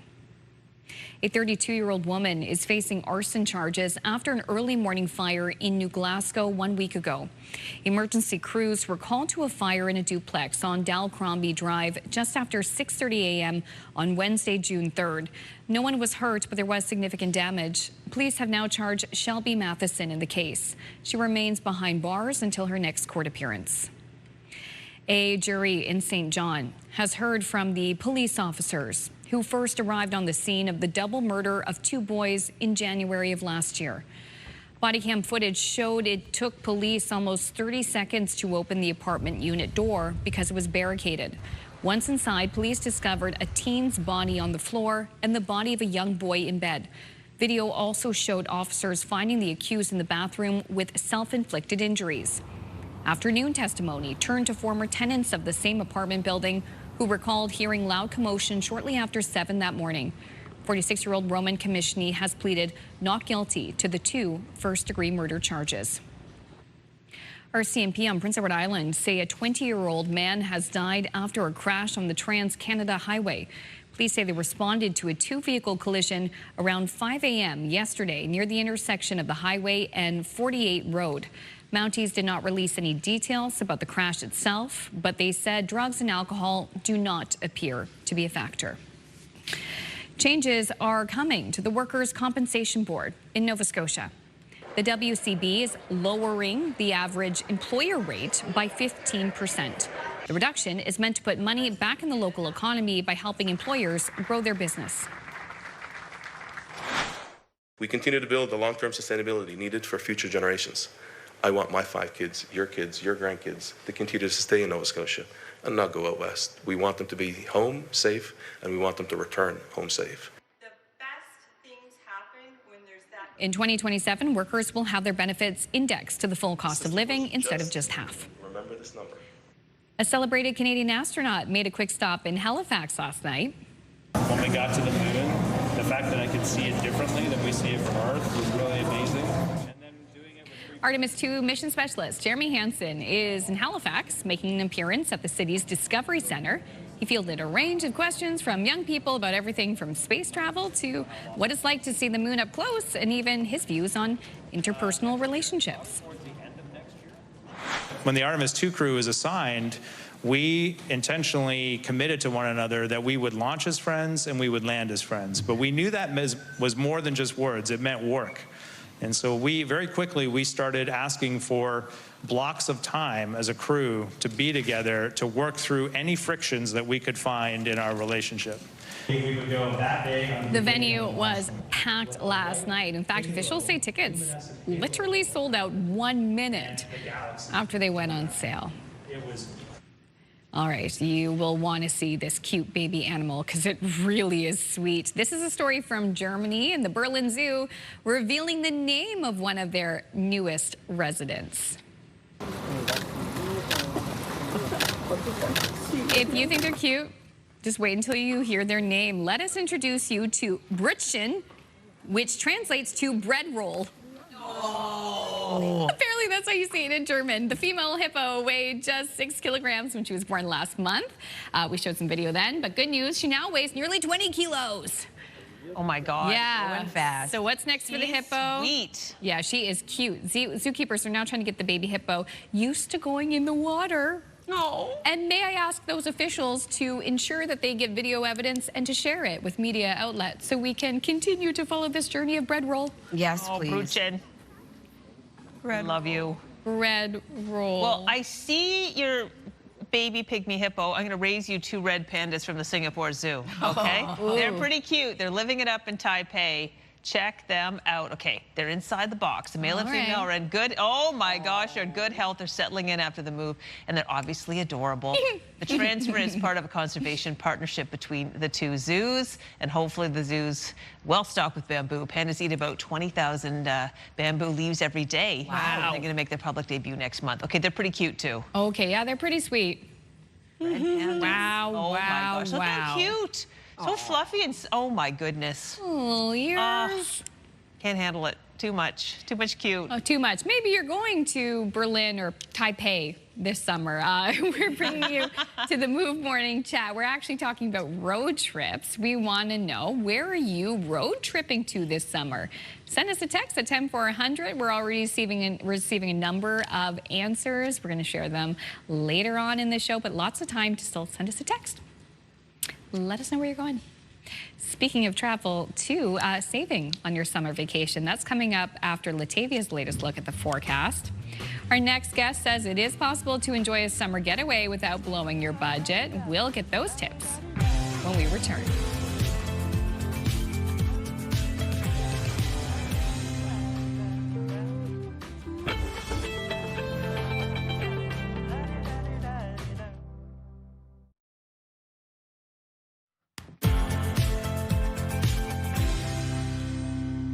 Good morning and welcome back. The time now is 7:44. Beautiful start to the day over in Edmonton. 15 degrees as of right now. The sun will be sticking around throughout your day today. Weather is brought to you by Cummins Trusted Home Standby Generators. Already starting to see temperatures warm up. As of right now, it is 14 degrees in Fredericton, 15 in Charlottetown with 10 degrees in Halifax, 14 degrees starting off your day in Yarmouth, 3 degrees in Cartwright with 11 in Labrador City, 8 degrees in Corner Brook, and 7 into St. John's, Newfoundland. Here's a look at our forecast timeline. We are seeing some sunshine across parts of the Maritime region early this morning, but also a bit of cloud coverage. Fog patches will burn off, and we do have a bit of precipitation in the forecast as well. A chance of showers starts off the day across much of Labrador and Newfoundland. Into the Maritime region, a low chance of showers early in the morning. Some steadier shower activity for the Tri-County area of Nova Scotia. And then into the afternoon, a lot of that precipitation clears out of the Maritimes. Clouds clear out. Lots of sunshine remains in the forecast. Temperatures warm up. Still going to be a relatively hot day ahead, above seasonal daytime highs. And then into this evening, a low chance of showers will return for parts of the Maritime region. Newfoundland, Labrador still dealing with some precipitation, but starting to clear out as we head towards early Friday morning. If you're wondering about precipitation totals, going to remain quite light for much of the Maritime region. We are going to see accumulation here, though, for Yarmouth, 5 to 10 millimeters, and 20 to 30 millimeters for Shelburne. And then for Newfoundland and Labrador, not really seeing much accumulation for Labrador, but for Newfoundland, looking at around 2 to 20 millimeters, heaviest being into St. John's. For a forecast today for New Brunswick, daytime highs will be heating up. 16 degrees for Grand Manan, all the way up to 32 for Edmundston and Fredericton. A bit of shower activity for the southern region of the province, a risk of thunderstorms that will clear out, leaving sunshine across the province into the afternoon. For Prince Edward Island, highs between 19 to 27 degrees for Summerside and Charlottetown. A chance of showers starts off the day. It's only around a 30% chance of it happening. Will clear, leaving a mix of sun and cloud. For Cape Breton, eastern Nova Scotia, daytime highs between 14 to 29 degrees today. Isolated showers start off the day, clearing out, leaving a mix of sun and cloud. For the remainder of Nova Scotia, we are going to see daytime highs between 19 degrees in Yarmouth, up to 26 in Middleton and Kentville. Chance of showers for mainland Nova Scotia and or drizzle will clear, leaving a mix of sun and cloud. For the Tri-County area, a few showers with a risk of thunderstorms. Labrador City, looking at shower activity clearing out into the afternoon, leaving mainly sunny skies, a high of 21. 9 degrees into St. John's, Newfoundland, a cloudy start to the day. Showers arrive into the afternoon. For our forecast on Friday, temperatures are actually going to cool down below seasonal for much of our daytime highs. Sunshine returns for Newfoundland and across Labrador. Into the Maritime region, though, a chance of showers for parts of all 3 Maritime provinces. Into Friday night, much of the same is expected. We do see showers clear out of Nova Scotia, though. Increasing cloudiness for Newfoundland and Labrador, with Saturday being a wet day ahead, a cloudy day as well. Temperatures warming up, seasonal for much of our daytime highs, Crystal. All right, thanks, Latavia. It's now 7:47, and there's lots of talk about how expensive travel is getting, especially during the summer months. But there are some simple ways to save and manage your travel dollars. Our next guest is here to share her best tips. We're pleased to welcome back our partner and travel contributor, Jen Weatherhead. Good morning, Jen. Hi, good morning. So let's get right into it. With summer travel upon us, what are some misconceptions about saving while on vacation? Yeah, I think a lot of us are really focused on getting value out of our vacation, especially this year. And one way that you can really do that is by picking the right credit card for you that's going to have a lot of those travel perks. So Tangerine has launched a brand new, their first ever premium rewards credit card. It's called the Tangerine Rewards World Elite MasterCard. And I love this because it does pair up with Shell and Scene Plus. So that's going to give you added value for your everyday spending, but it's also going to really help you when planning out those travel plans too and getting the most out of your vacation. Wow. And you have a suggestion for an easy way to see all your benefits and rewards from this card. Tell us about that. Yeah, so Tangerine actually found out that about 60% of Canadians are unsure of how their reward system works. So they have something called Benefinder, and it's all curated into one travel hub or into one hub where you can see all of your rewards and redemptions. All of their partners are in there. You can see how everything is working, and they're really changing the way Canadians perceive redeeming their rewards. So they're making it more honest and effortless, and it's just going to really help you when it comes to those travel plans. It sounds like it. We love being able to use reward around here, especially when it comes to travel. What are some great ways to use this new credit card when it comes to road trips? Yeah, so really great because I think we're all a little bit more mindful of fuel prices these days.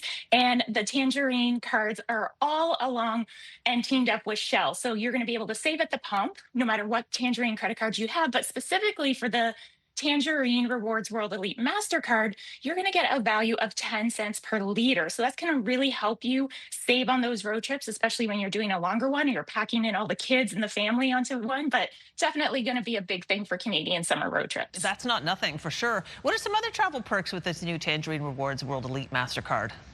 Yeah, so I love a card that's going to give you all kinds of little perks. It's just going to make your travel life a bit easier and a little bit more fun too. So since they have teamed up with Scene Plus, that's one of Canada's largest loyalty programs, you can do a lot of fun travel things. So you can actually get up to 1.5 times the points on travel purchases with this card. You can redeem for any travel booked using Scene Plus credit cards for up to 12 months. And some other really fun perks are 4 Dragon Pass lounge passes a year. You can redeem for hotels, flights, vacation packages. They have comprehensive travel insurance included.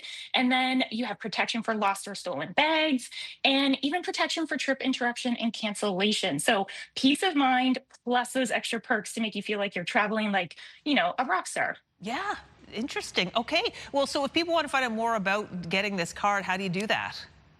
So you can just head over to tangerine.ca. You're going to see all of the details on the card, all of those amazing benefits and features that you can use for your travels. All right. Jen, thank you so much for this. Thanks for having me. Yeah, have a great day.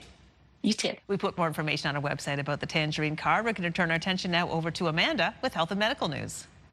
Thank you, ladies. Health experts in Quebec are telling that province's policymakers that they support a provincial ban on the sale of energy drinks to children under the age of 16, saying there are no health benefits to them. It's one of the topics in your health.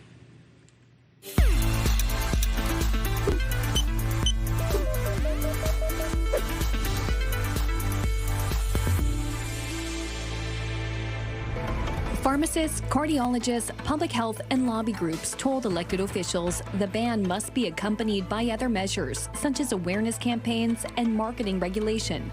The Quebec government has until Friday to pass a slew of bills ahead of the end of the parliamentary session. Health officials in Toronto and Vancouver are warning World Cup visitors about the risks posed by toxic illicit drugs in their cities. A Toronto public health spokesperson says the city's unregulated drug supply is extremely unpredictable and could be different from the supply in visitors' home countries. On the West Coast, the Deputy Chief Medical Officer of Vancouver Coastal Health says his authority will be doing a social media campaign to warn of the risks people face in the coming weeks as Vancouver hosts 7 soccer games. Organizers say the smallest amount of an unregulated substance, including opioids, cocaine, and ketamine, could contain fentanyl or other contaminants and cause an overdose or death. Finally, new research suggests a better night's sleep for older adults may be just a few clicks away. Researchers at a Montreal-based Institute of Geriatrics had participants complete an online program designed to treat insomnia and anxiety. They found half the participants slept better and reported fewer symptoms of insomnia compared with when they started the treatment. The 2-month-long program is based on cognitive behavioral therapy, a form of psychotherapy that helps people identify and change thoughts and behaviors.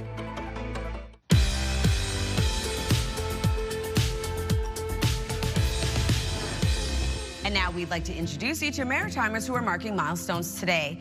It is a 50th anniversary for Carson and Jeanette McDonald of Valley, Nova Scotia. Love this photo of the whole wedding party 50 years ago. Fantastic.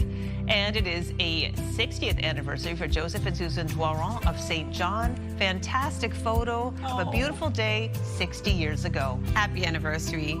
And to see your milestone again or to find out how to submit one, visit our website by scanning the QR code on your screen. And a reminder, milestones must be received 2 weeks in advance. Now, Blind Sport Nova Scotia has been putting people on bikes for over a decade, but they could use some help. Right now, they're looking for experienced bikers to volunteer their time and talent. CTV's Jim Quammen explains. Handlebars are right here. Where? Right in front of you. Let me just guide your hand over. Thank there you. we go. Thanks. And then your saddle is just down here. All right. We offer a tandem biking pilot volunteer workshop coupled with Blindness 101 because it's really important that our tandem bike volunteer pilots understand blindness and how to best assist and support people while they're out tandem biking with our community members. And so Blind Sports Nova Scotia has this tandem biking program, and what we do is offer folks who are blind and low vision in the community the chance to try tandem biking and really, if they enjoy it, to get out as often as they like to enjoy the benefits and you know, the fun that goes with tandem biking and the community that goes with it too. We offer a fleet of tandem bikes that folks can borrow. They can loan them long-term, short-term. They can take them home. They can take them to the trails, on the streets, and not just in HRM. They can basically take the bikes wherever they would like. We also offer a roster of volunteer pilots that they can engage if they don't have a friend or a loved one that they would like to go riding with. And that's the whole point of this workshop that we're hosting. We're always looking for confident, experienced pilots, cyclists who are really as passionate about us as putting butts on bikes. All right, so 1, 2, 3, push. We're gonna go. Okay. 1, 2, 3, push. I'm a teacher of children who are blind or low vision, and I have a student who has been talking about doing some biking. And he has low vision and is not able to bike on his own independently. And so I thought it would be actually really cool if I could bring a tandem bike to him and we could do some tandem biking, but I needed to know how to do it. Taking a look at our 3-day forecast, starting off in New Brunswick, 30 degrees today. We do have some isolated showers, a risk of thunderstorms for the southern region of the province, clearing out, leaving sunshine. 28 degrees on Friday, much of the same, starting off the day with sunny skies, but we do have some isolated showers returning with a risk of thunderstorms into the afternoon. On Saturday, cooling down to 19 with showers across the province. Nova Scotia, 26 degrees today. Isolated showers clearing out, leaving sunshine for much of the province. Holding on to some steady shower activity for the southern region of the province, though. 27 on Friday, a mix of sun and cloud with isolated showers returning. And on Saturday, cooling down to 15 scattered showers. Prince Edward Island looking at 27 degrees, isolated showers clear, leaving sunshine. 17 degrees on Friday with a mix of sun and cloud. Showers move in on Saturday with a high of 19. Time now, 7:56. We'll be right back. Stick with us.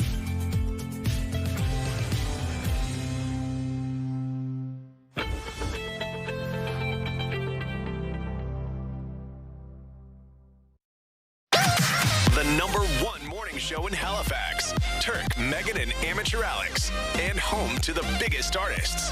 Halifax's #1 hit music station. 101.3 Virgin Radio. It's Thursday, June 11th. Today on Your Morning Atlantic, fatal fire. Bridgewater police say the body of an unaccounted for resident has been found. Your top news headlines just ahead. And it's time for the thrill of the grill. We'll head to Hilden, Nova Scotia to check out everything the folks at Vintage Stove and Fireplace have to offer. That's just ahead on Your Morning Atlantic.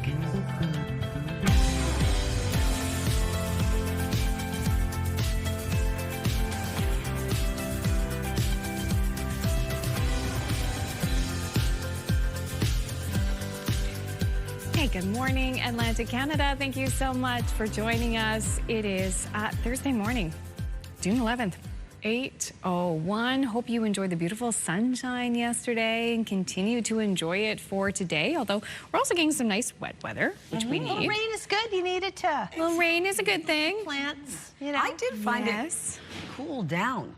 last night. Yes. Did you find that too? Yes, and I appreciated it. Colder air moving. Yeah, I wasn't complaining. My house was rather hot. I So slept we like a were baby last night till Right? the dogs got me up this morning. Oh, the dogs were barking. Dogs are barking.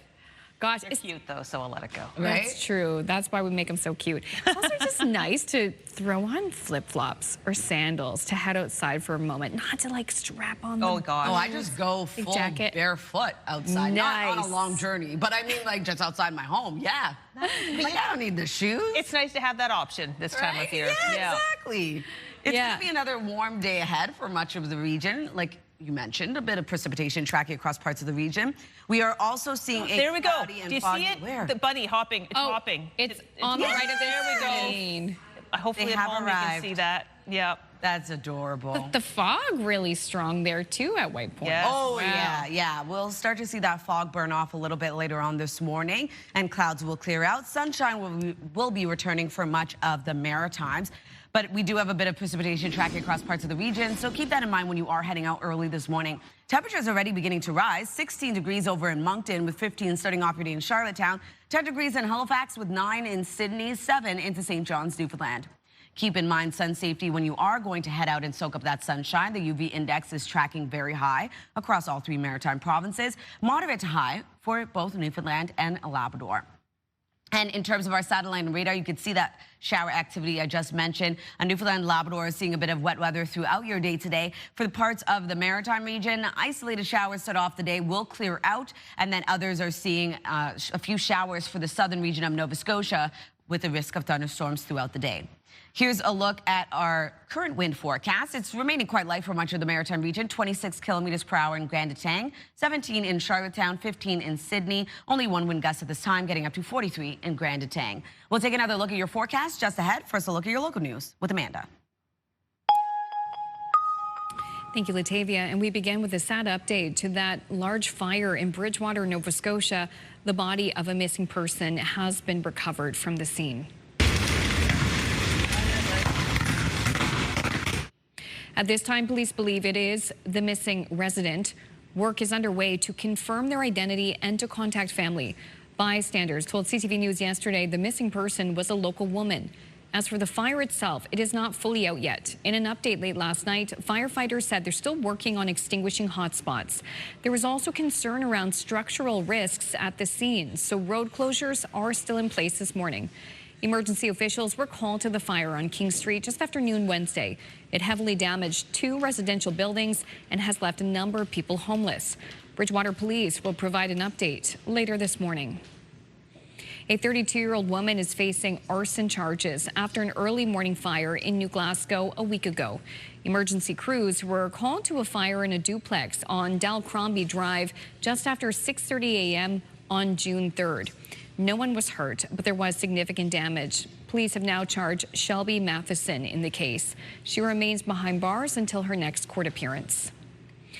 A jury in St. John has heard from the police officers who first arrived on the scene of the double murder of 2 boys in January of last year. Body cam footage showed it took police almost 30 seconds to open the apartment door unit because it was barricaded. Once inside, police discovered a teen's body on the floor and the body of a young boy in bed. Video also showed officers finding the accused in the bathroom with self-inflicted injuries. In the afternoon, testimony turned to former tenants of the same apartment building who were called hearing loud commotion shortly after 7 that morning. 46-year-old Roman Commissioner has pleaded not guilty to the 2 first-degree murder charges. Some managers of rural NB liquor outlets say they don't know how they will comply with a ruling to serve customers in both English and French. It's especially difficult in predominantly Anglo regions and places where it's hard to find employees in the first place. CTV's Derek Haggett has more. It's tourism time along the roadway that links Moncton to Fundy National Park. People from across Canada and around the world will be stopping in small, mainly English-speaking communities to gas up and buy booze. But there could be a problem for operators of NB Liquor agency stores. There's communities like near here that don't have a lot of French speaking, and getting people to work here that have French is already a problem, just getting workers. Last week, the province's Commissioner of Official Languages ruled MB Liquor must offer bilingual service at its agency locations. It's the result of an official complaint made by a man who says he couldn't get service in French in Saint Antoine back in 2025. Going to gas, buy my bottle of wine, and ask for service in French. Said so nobody can speak to me in French, and the answer was we only speak English. The owner of this store in Alma says he's not a big fan of the language ruling because finding employees, let alone French-speaking ones, is difficult. I spoke with a few Francophones today who had stopped at gas stations with agency stores located inside of them. They told me it doesn't matter to them if they're served in French or English. Derek Haggett, CTV News, Riverside, Albert, New Brunswick. Police in Halifax are reporting a spike in the number of youths brandishing imitation firearms in public. Staff Sergeant Nick Pepler says since January 1st, officers have responded to 60 incidents involving pellet or BB guns, and 20 of those cases involved youths. Pepler stressed that these weapons, while not actual firearms, can look and feel exactly like the real thing. The officer pointed to a table with 6 handguns and a rifle, all but one of which were either a BB or pellet gun that closely resembled an actual firearm. Pepler says there's no way for officers in the field to quickly distinguish a replica from an authentic firearm, meaning anyone carrying an imitation weapon in public is putting themselves in danger. Finally, a programming note for you. Of course, the 2026 FIFA World Cup begins today. CTV, TSN, and Crave is your home for coverage of every game during the 5-week tournament. And that will remind you that it will impact some of our sister shows on certain days. So on those days, CTV News at 5 and CTV News at 6 newscasts will move to CTV2, which is the channel you are watching right now. You can follow the link through the QR code on the screen or go to ctvnewsatlantic.ca to see the full list of dates when those changes will be made. But if you are watching the regular CTV News channel, you're noticing you're not seeing the 5 o'clock show or the 6 o'clock show, just click. Go ahead to number 2, which is what you're watching right now, and you'll be A-okay. Thank you, Amanda. You are welcome. All right, FIFA kicks off today. This is a unique scavenger hunt that's taking place in downtown Toronto to celebrate the event. The goal of the hunt is to find 51 beaver sculptures hidden in the Old Town neighborhood. Each beaver sculpture is hand-painted by local artists and designed to represent the countries taking part in the World Cup. The more beavers you find, the more chances you have to win gift cards from local businesses. The residents and visitors are enjoying the challenge, and when the contest is over, the beavers will be auctioned off for charity. Oh, that's fun. D-Day. It reminds me of like the lobster statues we've seen around here, right? That are painted. Very similar. Very similar. Very similar in They're style. like loose. Yeah. That was a big one. But they said their little beaver foot on a soccer ball, which is fun. So adorable. You know, beavers were so good at soccer. I know, right? Who would have known? You think you use their tail. It's not illegal. It's not illegal. It's not the teeth. Okay, we're going to have another break here. Still ahead, we'll have your national news headlines. And Latavia has the Thursday forecast. Let you know how to dress before heading out to work or school or whatever errands you have this morning. Let's take a live look now at beautiful beach in Lockport, Nova Scotia. Theme this morning we're seeing is that fog. So will it burn off, and when? Latavia has those details right after this.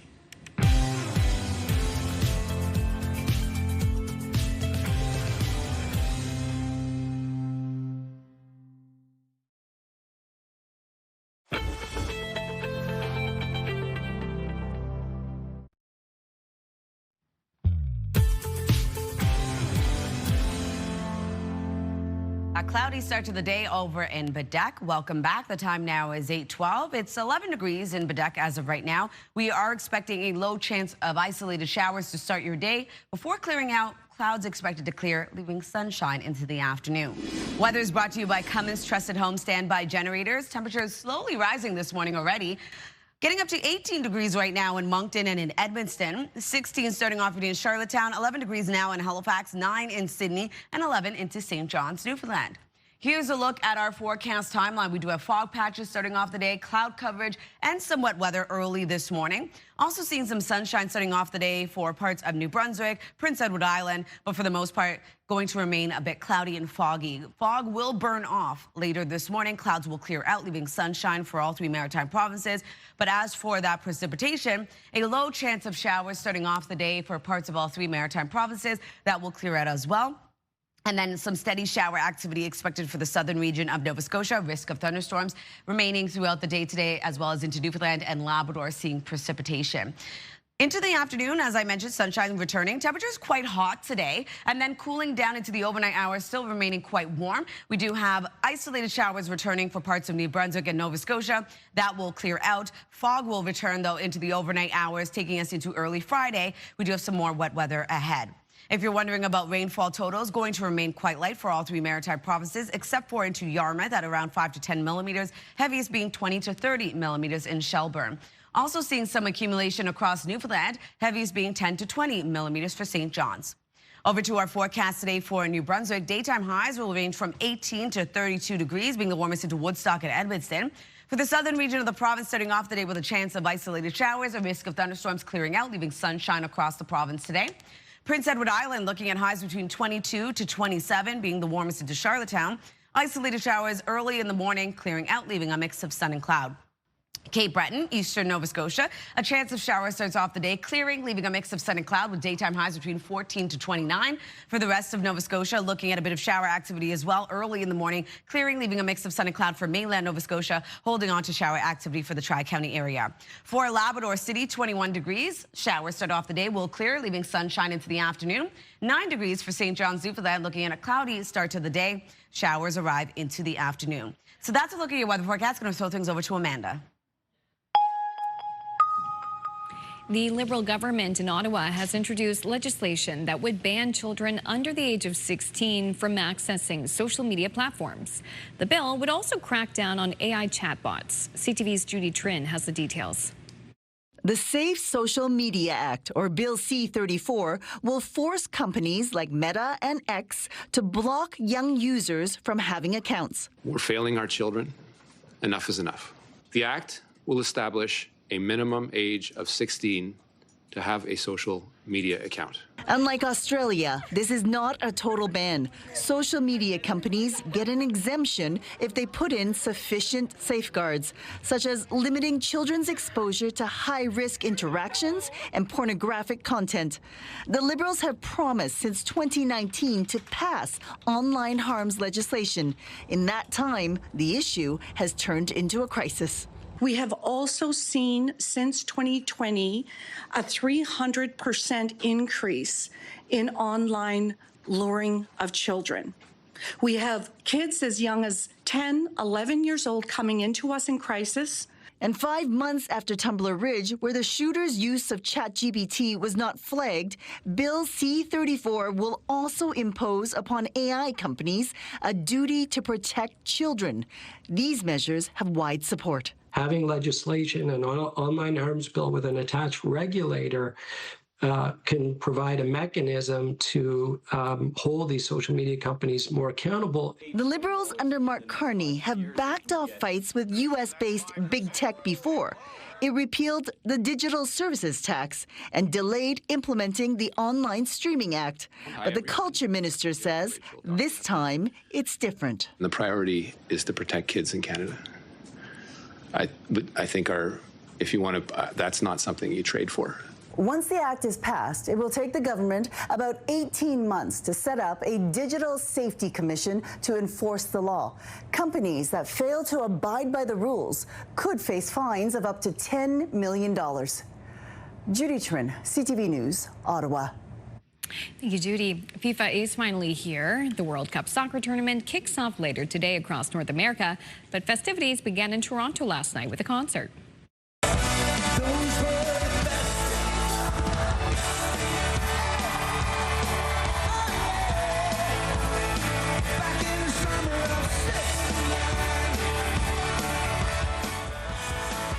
Bryan Adams headlined a massive concert downtown with events also happening in Mexico and LA. Action on the pitch begins later today, and Canada plays its first match tomorrow. A quick break here on Your Morning Atlantic. Still lots more to come. We will be right back just after this.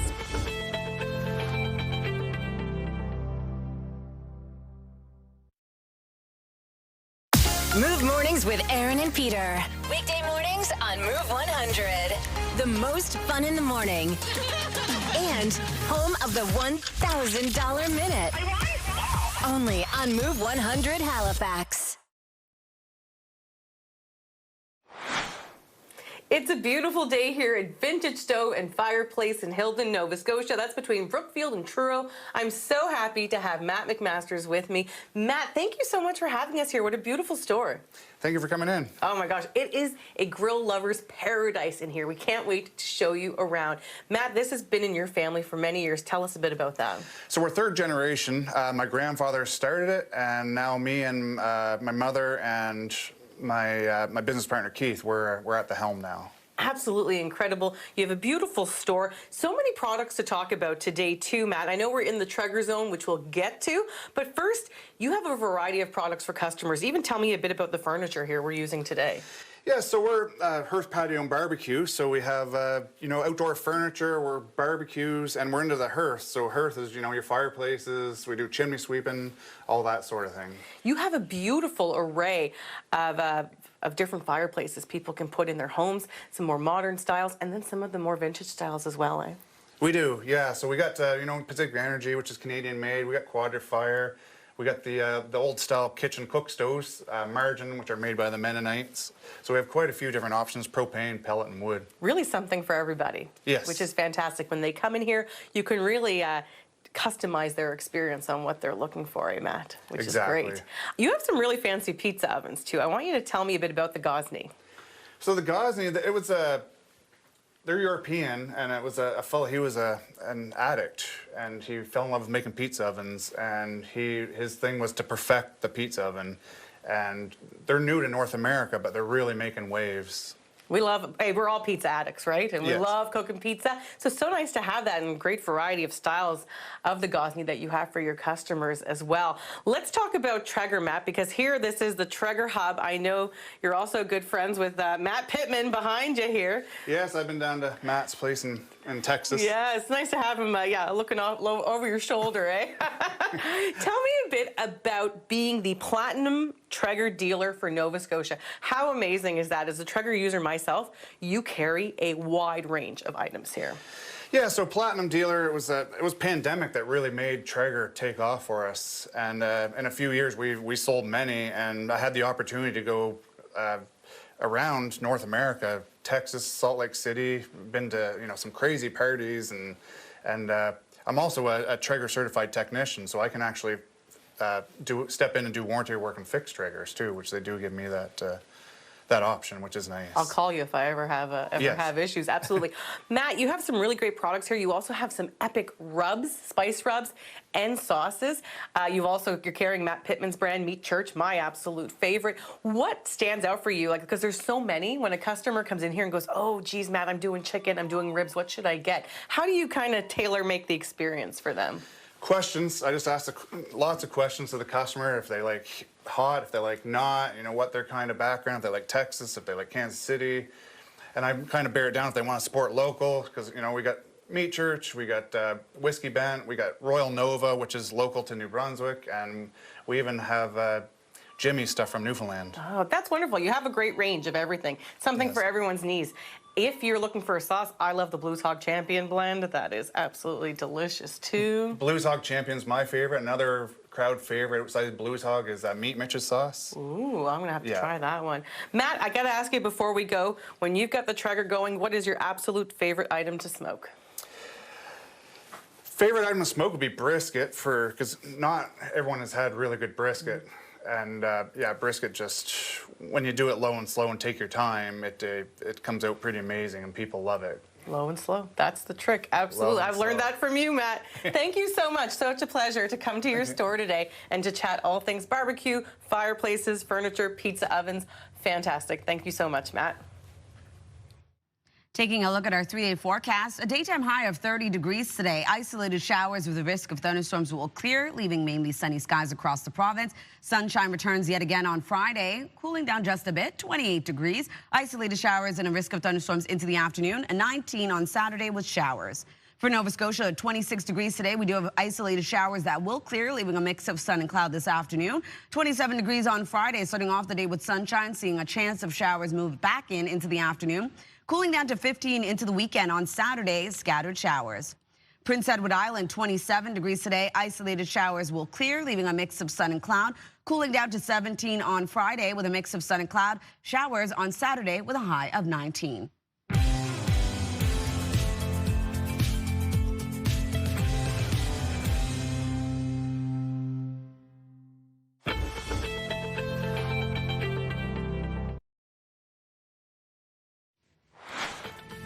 Still ahead this morning, the Legal Insiders. Today we'll look at what are your legal options when you believe a business has possibly wronged you. That's a little later this morning in the last 30 minutes of Your Morning Atlantic.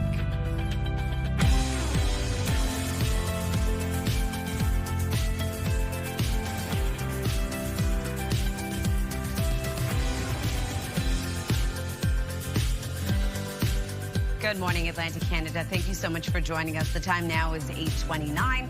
A bit of a cloudy and foggy start to the day with a few showers, but sunshine's returning and temperatures remaining quite warm. So I guess can't complain. A little mixture, a mixed bag, as they say. Exactly. Mixed bag of weather. Also a good example of what you see first thing in the morning isn't going to be a predictor of what you're going to see throughout the day. Oh yeah, especially in Atlantic Canada. It's true. I feel. Yeah. You almost have to kind of have a little jacket with you all the time. You just never know. Have sunglasses just in case. You just never know. Do you know what I like to do during the hot summer months? I like to keep what I call a grocery store sweater in the back of my car. Oh, yes. Yes. Do you ever find it's super, super hot in the middle of the summer? Maybe you were just at the beach, then you think, oh, I just need to pop into the grocery store to pick up a few things. And the AC is just cranked. Yeah, it could be the same in restaurants, too. If you're lucky enough to get to go to a restaurant, sometimes you need a little shawl. A little something. Exactly. Even when you go to the ocean, sometimes. Oh, yeah, because of the water. Yeah.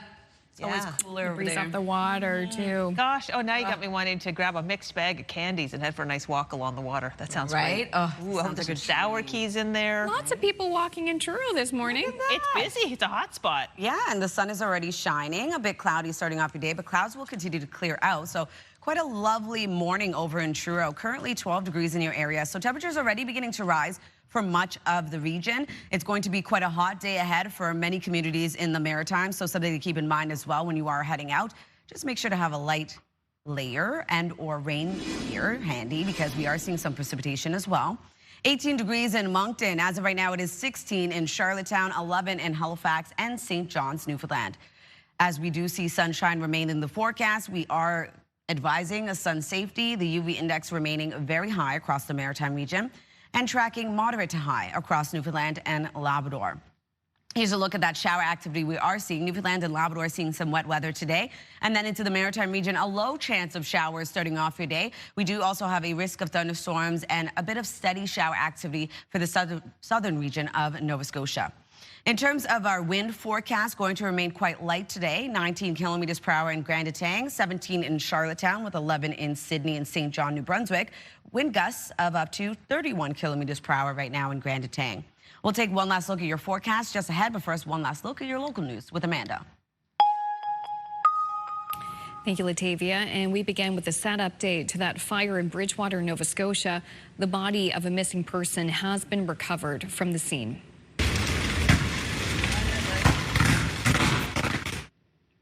At this time, police believe it is the missing resident. Work is underway to confirm their identity and to contact family. Bystanders told CTV News yesterday the missing person was a local woman. As for the fire, it's not fully out yet. In an update late last night, firefighters said they're still working on extinguishing hotspots. There's also concern around structural risks at the scene, so road closures are still in place this morning. Emergency officials were called to the fire on King Street just after noon Wednesday. It heavily damaged 2 residential buildings and has left a number of people homeless. Bridgewater police will provide an update later this morning. A 32-year-old woman is facing arson charges after an early morning fire in New Glasgow 1 week ago.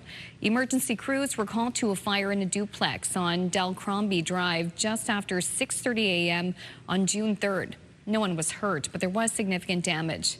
Police have now charged Shelby Matheson in the case. She remains behind bars until her next court appearance. In New Brunswick, a St. John jury has heard from the police officers who first arrived on the scene of the double murder of 2 boys in January of last year. Body cam footage showed it took police almost 30 seconds to open the apartment unit door because it was barricaded. Once inside, police discovered a teen's body on the floor and the body of a young boy in bed. Video also showed officers finding the accused in the bathroom with self-inflicted injuries. Afternoon testimony turned to former tenants of the same apartment building who recalled hearing loud commotion shortly after 7 that morning. 46-year-old Roman Commissioner has pleaded not guilty to the 2 first-degree murder charges.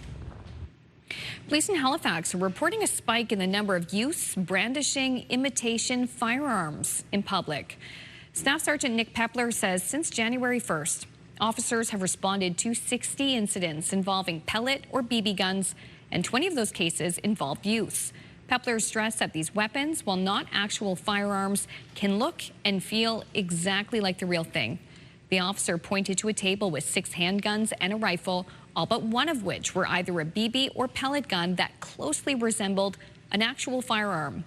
Pepler says there is no way for officers in the field to quickly distinguish a replica from an authentic firearm, meaning anyone carrying an imitation weapon in public is putting themselves in danger.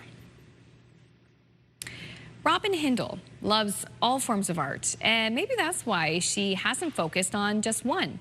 From pottery to painting, she loves to see her vision come together. CTV's Emma Convey has her story. Layered with depth, detail, and storytelling, artist Robin Hindle brings cozy Christmas gatherings, family moments, and celebrations to life. I had a frame once, a long time ago, and it was like a little bookshelf in this frame, and I thought, wow, that would be a really cool thing to put into a box. Some of her shadow boxes take weeks, others months. Robin started making them in Victoria, BC using teacups. After moving to Nova Scotia in 2014, she transitioned to room scenes. Here is the first one I did. It's actually quite large. It was about 20 inches wide by about 9 inches tall, and it's like a little fairy home. It's got table with a tablecloth and a bird looking in the window and dishes and stuff like that. And I loved it so much that I just wanted to keep doing them. When she ran out of room to store them, she decided to sell them at craft markets and Scotia Handmade Treasures in Windsor. I've done the room and the people separate. Her creativity doesn't stop there. She's also an author and illustrator with a focus on fairies. She draws the characters, scans them into a computer, and adds color in Photoshop. She's currently working on her 4th book. I just like being creative. I like working with my hands, and I figure writing keeps my brain working. At 70 years old, Robin still gets the same excitement when someone loves her art just as much as she does. Emma Convey, CTV News, New Minas, Nova Scotia. Oh, thank you, Emma. What a lovely, talented lady. I know. Thank you for that newscast. Our last one of the day. Our last one of the day. Listen, I'm going to be back tomorrow at 6 a.m. with more news for Friday. Absolutely. Okay, FIFA kicks off today. We're not the only ones getting amped up for the World Cup. Chimpanzees at the Oakland Zoo are getting warmed up for the kickoff later today. Zookeepers are giving them some footy-related enrichment inside their exhibit. Zoo officials say it's a way to celebrate the World Cup while also raising awareness about animal conservation. There they are. Like, so what's going on? What's going on? What's all the fuss? They're like, what's this thing? Yeah, like, what is that? Is this food? Paper? Yeah. Oh, my gosh. All right, we're going to talk about some events taking place in our neck of the woods, starting off with the By the Sea Beer Festival. It kicks off Friday in St. Andrews from June 12th until the 14th. You can come on and enjoy the coastal celebration. There will be tasty dinners available by local restaurants, a beer trail, as well as live music and a 3K run. All the details, head over to their site. And a fundraising yard sale takes place this weekend in New Glasgow. You can head over to the New Glasgow Christian Church Saturday, June 13th to shop, and the sale will run from 9 a.m. until noon. And Devour Studios launches their David Silverberg Gallery this weekend in Wolfville. This Saturday, June 13th, you can come out and tour the new permanent exhibit dedicated to one of Atlantic Canada's most celebrated artists. The launch will run from 11:30 a.m. until 12:30. To learn more, head over to their website. And if you do have an upcoming event, send us the details. We'd love to promote it. Your Morning Atlantic at ctv.ca. Also, don't you just love that yard sale season? Oh, I was just thinking, That I how do. long would it take me to get to New Glasgow? How early do you have to get up on Saturday? Especially those church sales. Oh, love church sale. Sold. Church dinner as well. Sale and a dinner. Got me. Hand in hand. Yeah. Exactly. You have got my attention. Hand in hand, that's a great thrift store too. It really oh boy. It is, yes. Don't get us started. Yeah. All right. Yeah, we won't stop. Still ahead, Latavia has another look at the forecast on this Thursday. And then important information, it's the legal insiders. We will discuss what your legal options might be when you think a business has wronged you. What you need to know, that conversation is coming up right after this.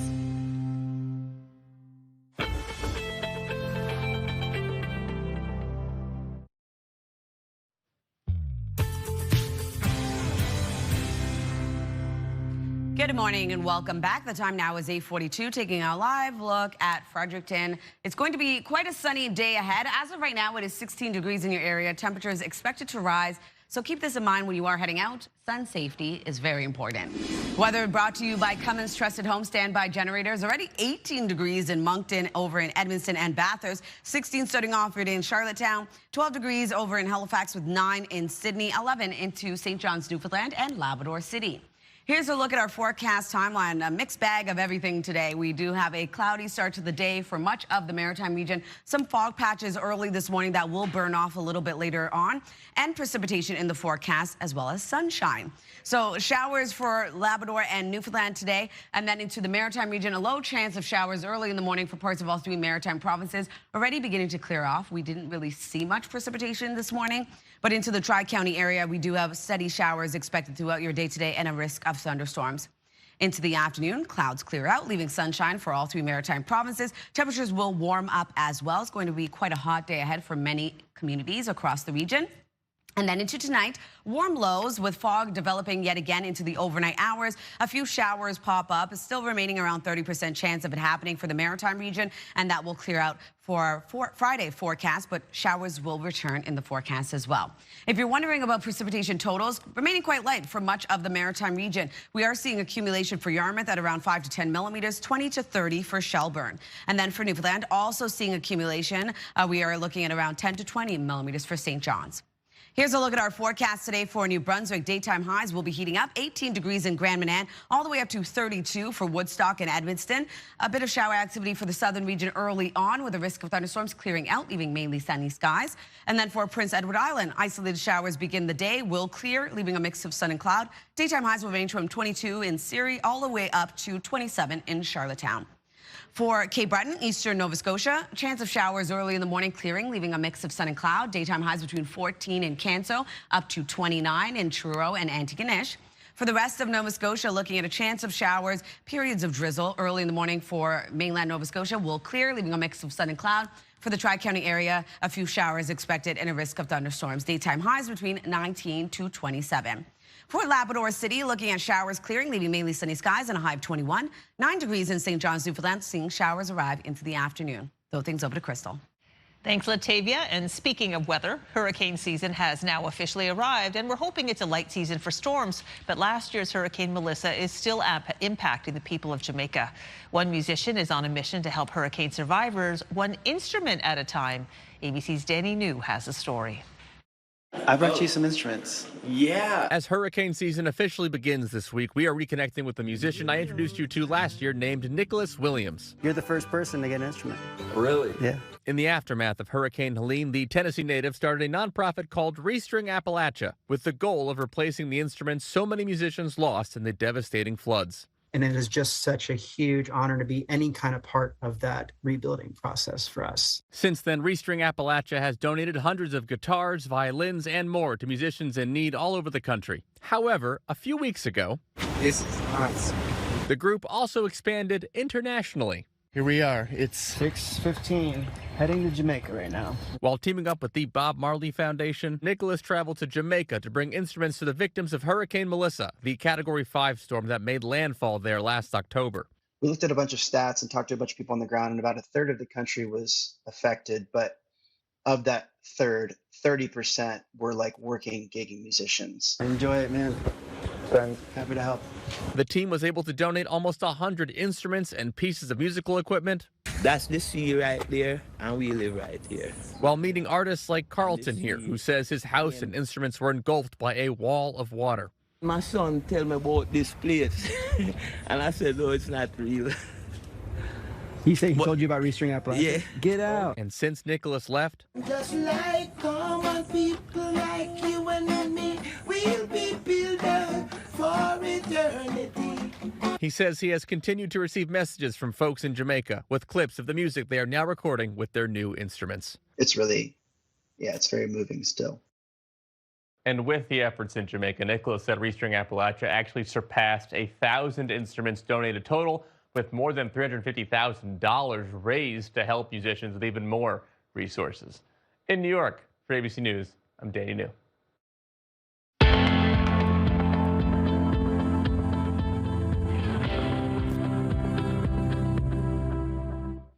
Time now for our Legal Insider segment with our partners at the Mike Murphy Law Group.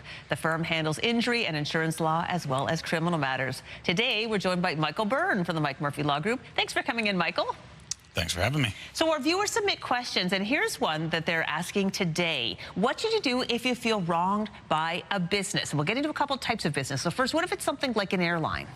Sure. So if you feel wronged by an airline, assumedly you've bought a ticket, there were terms that came with that purchase agreement. So you're going to look at whether whatever the airline has done or denied you of is covered by those terms. And if not, you're going to want to talk to a lawyer about whether you have any legal recourse. And if, say it was a very expensive ticket you've lost out on, it may be worth your time paying a lawyer to go after them, whether through a lawsuit or simply by contacting them, and see if you can get some of your money back. Interesting. Also, let's talk about an insurance company, not the case of an issue where your claim, a personal injury claim, but other types of insurance. For example, you put in a claim for a fire or a flood. For sure. We get a ton of these calls. Insurance companies obviously are not in the business of paying claims unless they need to.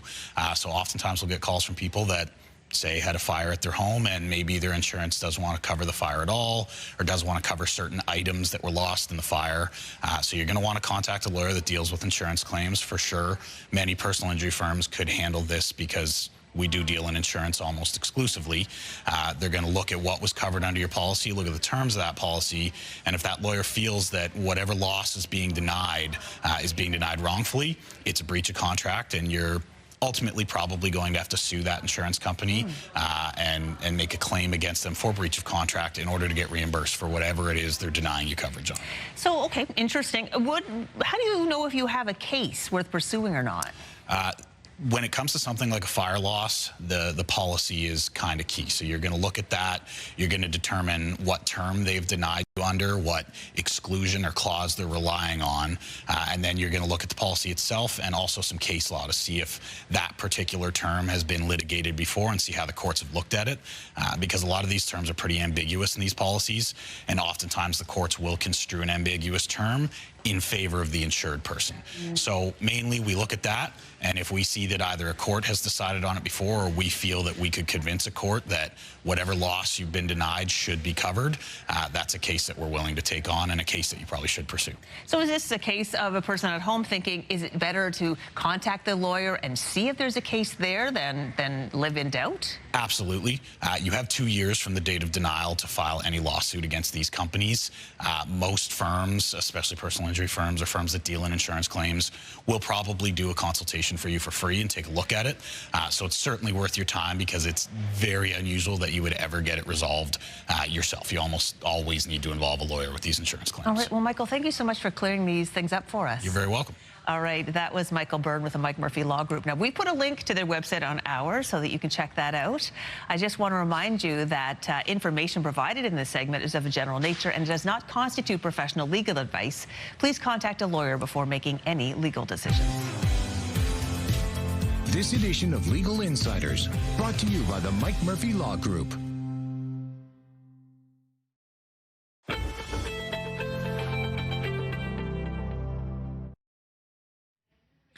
Welcome back. Summer is just going to be here before you know it. We were asking as part of the Move Morning Chat, where are you road tripping to this summer? And you guys have a lot of great stuff planned. I'm all ears. Inspiring us. Let's start with Sharon. She says, I'm heading to Parsboro next week for the Parsboro International Plein Air Festival. Ooh. Or is it plein air? Plein air. Plein air. Staying in a cottage for the week and painting from Tuesday to Sunday at the bottom of the ocean. How nice is that? This sounds like a dream. Yeah. Sign me up. So it's outdoor painting. Right? In the best possible locations. Parsboro is gorgeous. Oh my God. Oh my gosh, when the tide's out there. Oh, and in. Gorgeous. Up next, we have Nicole, who says, if I play my cards right, I would love to take a road trip to Cape Breton. The commercials on CTV have me sold. The commercials are so much fun. It's this woman just like calling in random locations, calling her boss saying like, oh, I can't come in. And she's coming up with all these different excuses because she's having a blast. It is great. That's I highly incredible. recommend. I will be road tripping to Cape Breton a lot, but nice. Yes, it's a great place. All right, have a good one, Nicole. Chris from Dartmouth, my road trip will be to Mahone Bay and along the South Shore. Such beautiful scenery, beaches and islands. Always love going to these places. I love Mahone Bay. Mahone Bay is wow. What a beauty. 3 churches. They're doing a lot of road work around the waterfront there right now. So quite a few changes. Kathy, Center Burlington, our summer road trip is always to our cottage on the St. John River in New Brunswick. It's a 4+ hour drive, but I've been going for 63 years and it is so worth it. I'd love to see that cottage. That sounds incredible. Nice cottage. Wow. Diana from Cole Harbour. Now, is this, I'm going to turn to my Quebec colleague here who has worked in Quebec. Is that Percy, Quebec? Or Paris, Quebec. Paris, Quebec? Yeah. That's where Diana's going. So we're going as a family to see where our mom is from. Wow. They're going to see the Rock there and Bonaventure Island, and they can't wait. Quebec, humongous province, actually, with a lot of different things to explore. Oh, yeah. Yeah, you're going to love it. Philip from Halifax, not going anywhere this summer. Maybe down to Sambro, where my brother lives. Yeah, nice. You don't have to road trip far. We didn't say you had to get in the car and drive for hours. It could just be even a road trip by transit. Around the corner. Take the bike. Wendy, my friend and I wanted to do a cruise to celebrate her retirement. However, we decided not to travel very far. So next week, we're spending time together on PEI. Wendy's from Fredericton, by the way. We have tickets for Anne of Green Gables and are both so excited to experience one of our sister provinces together. Following week, my husband and I will be in the Valley. We can't wait. Wishing you all a wonderful and safe summer. Aw, that sounds incredible, though, Wendy. You too, Wendy. It does. PEI, it is wonderful. Well, and you might see Kathy from Trenton. She says we'll be spending a lot of time at our trailer just outside of Great Village. We have a couple of weekends planned to head to Pomquet and hopefully a couple of weekends in PEI. All those places are great. Great Village, great antiquing there. Yes, that is true. Pomquet is great. Oh my gosh, it's a beautiful beach there. And of course, PEI. Candace from Cape Breton says most of our road trips are to the other side of Cape Breton to camp. We're going to go on a girls' racecation to Millbrook next weekend and possibly do another one in August for the Nova Scotia Mi'kmaq Summer Games. Ooh, that sounds like so much fun. It's true. And even Cape Breton itself, there's so many different things you can do. Different parts of the island offer different experiences for people. Exactly. And going from one part of the island to the other, it does take time. Mo from Bathurst, this is very Mo, if I know anything about Mo. Heading to Canterbury on the other side of Woodstock, fishing for 5 days on a private lake, hoping to catch pickerel and other fishing. And LJ, we want a road trip to Yarmouth to check out the Sweeney Fisheries Museum. Yeah, there's a lot of great museums in the summer in Yarmouth. Oh my gosh, we need to do this again. So many great suggestions. Have a wonderful day. We'll see you for the Friday edition tomorrow at 6 a.m.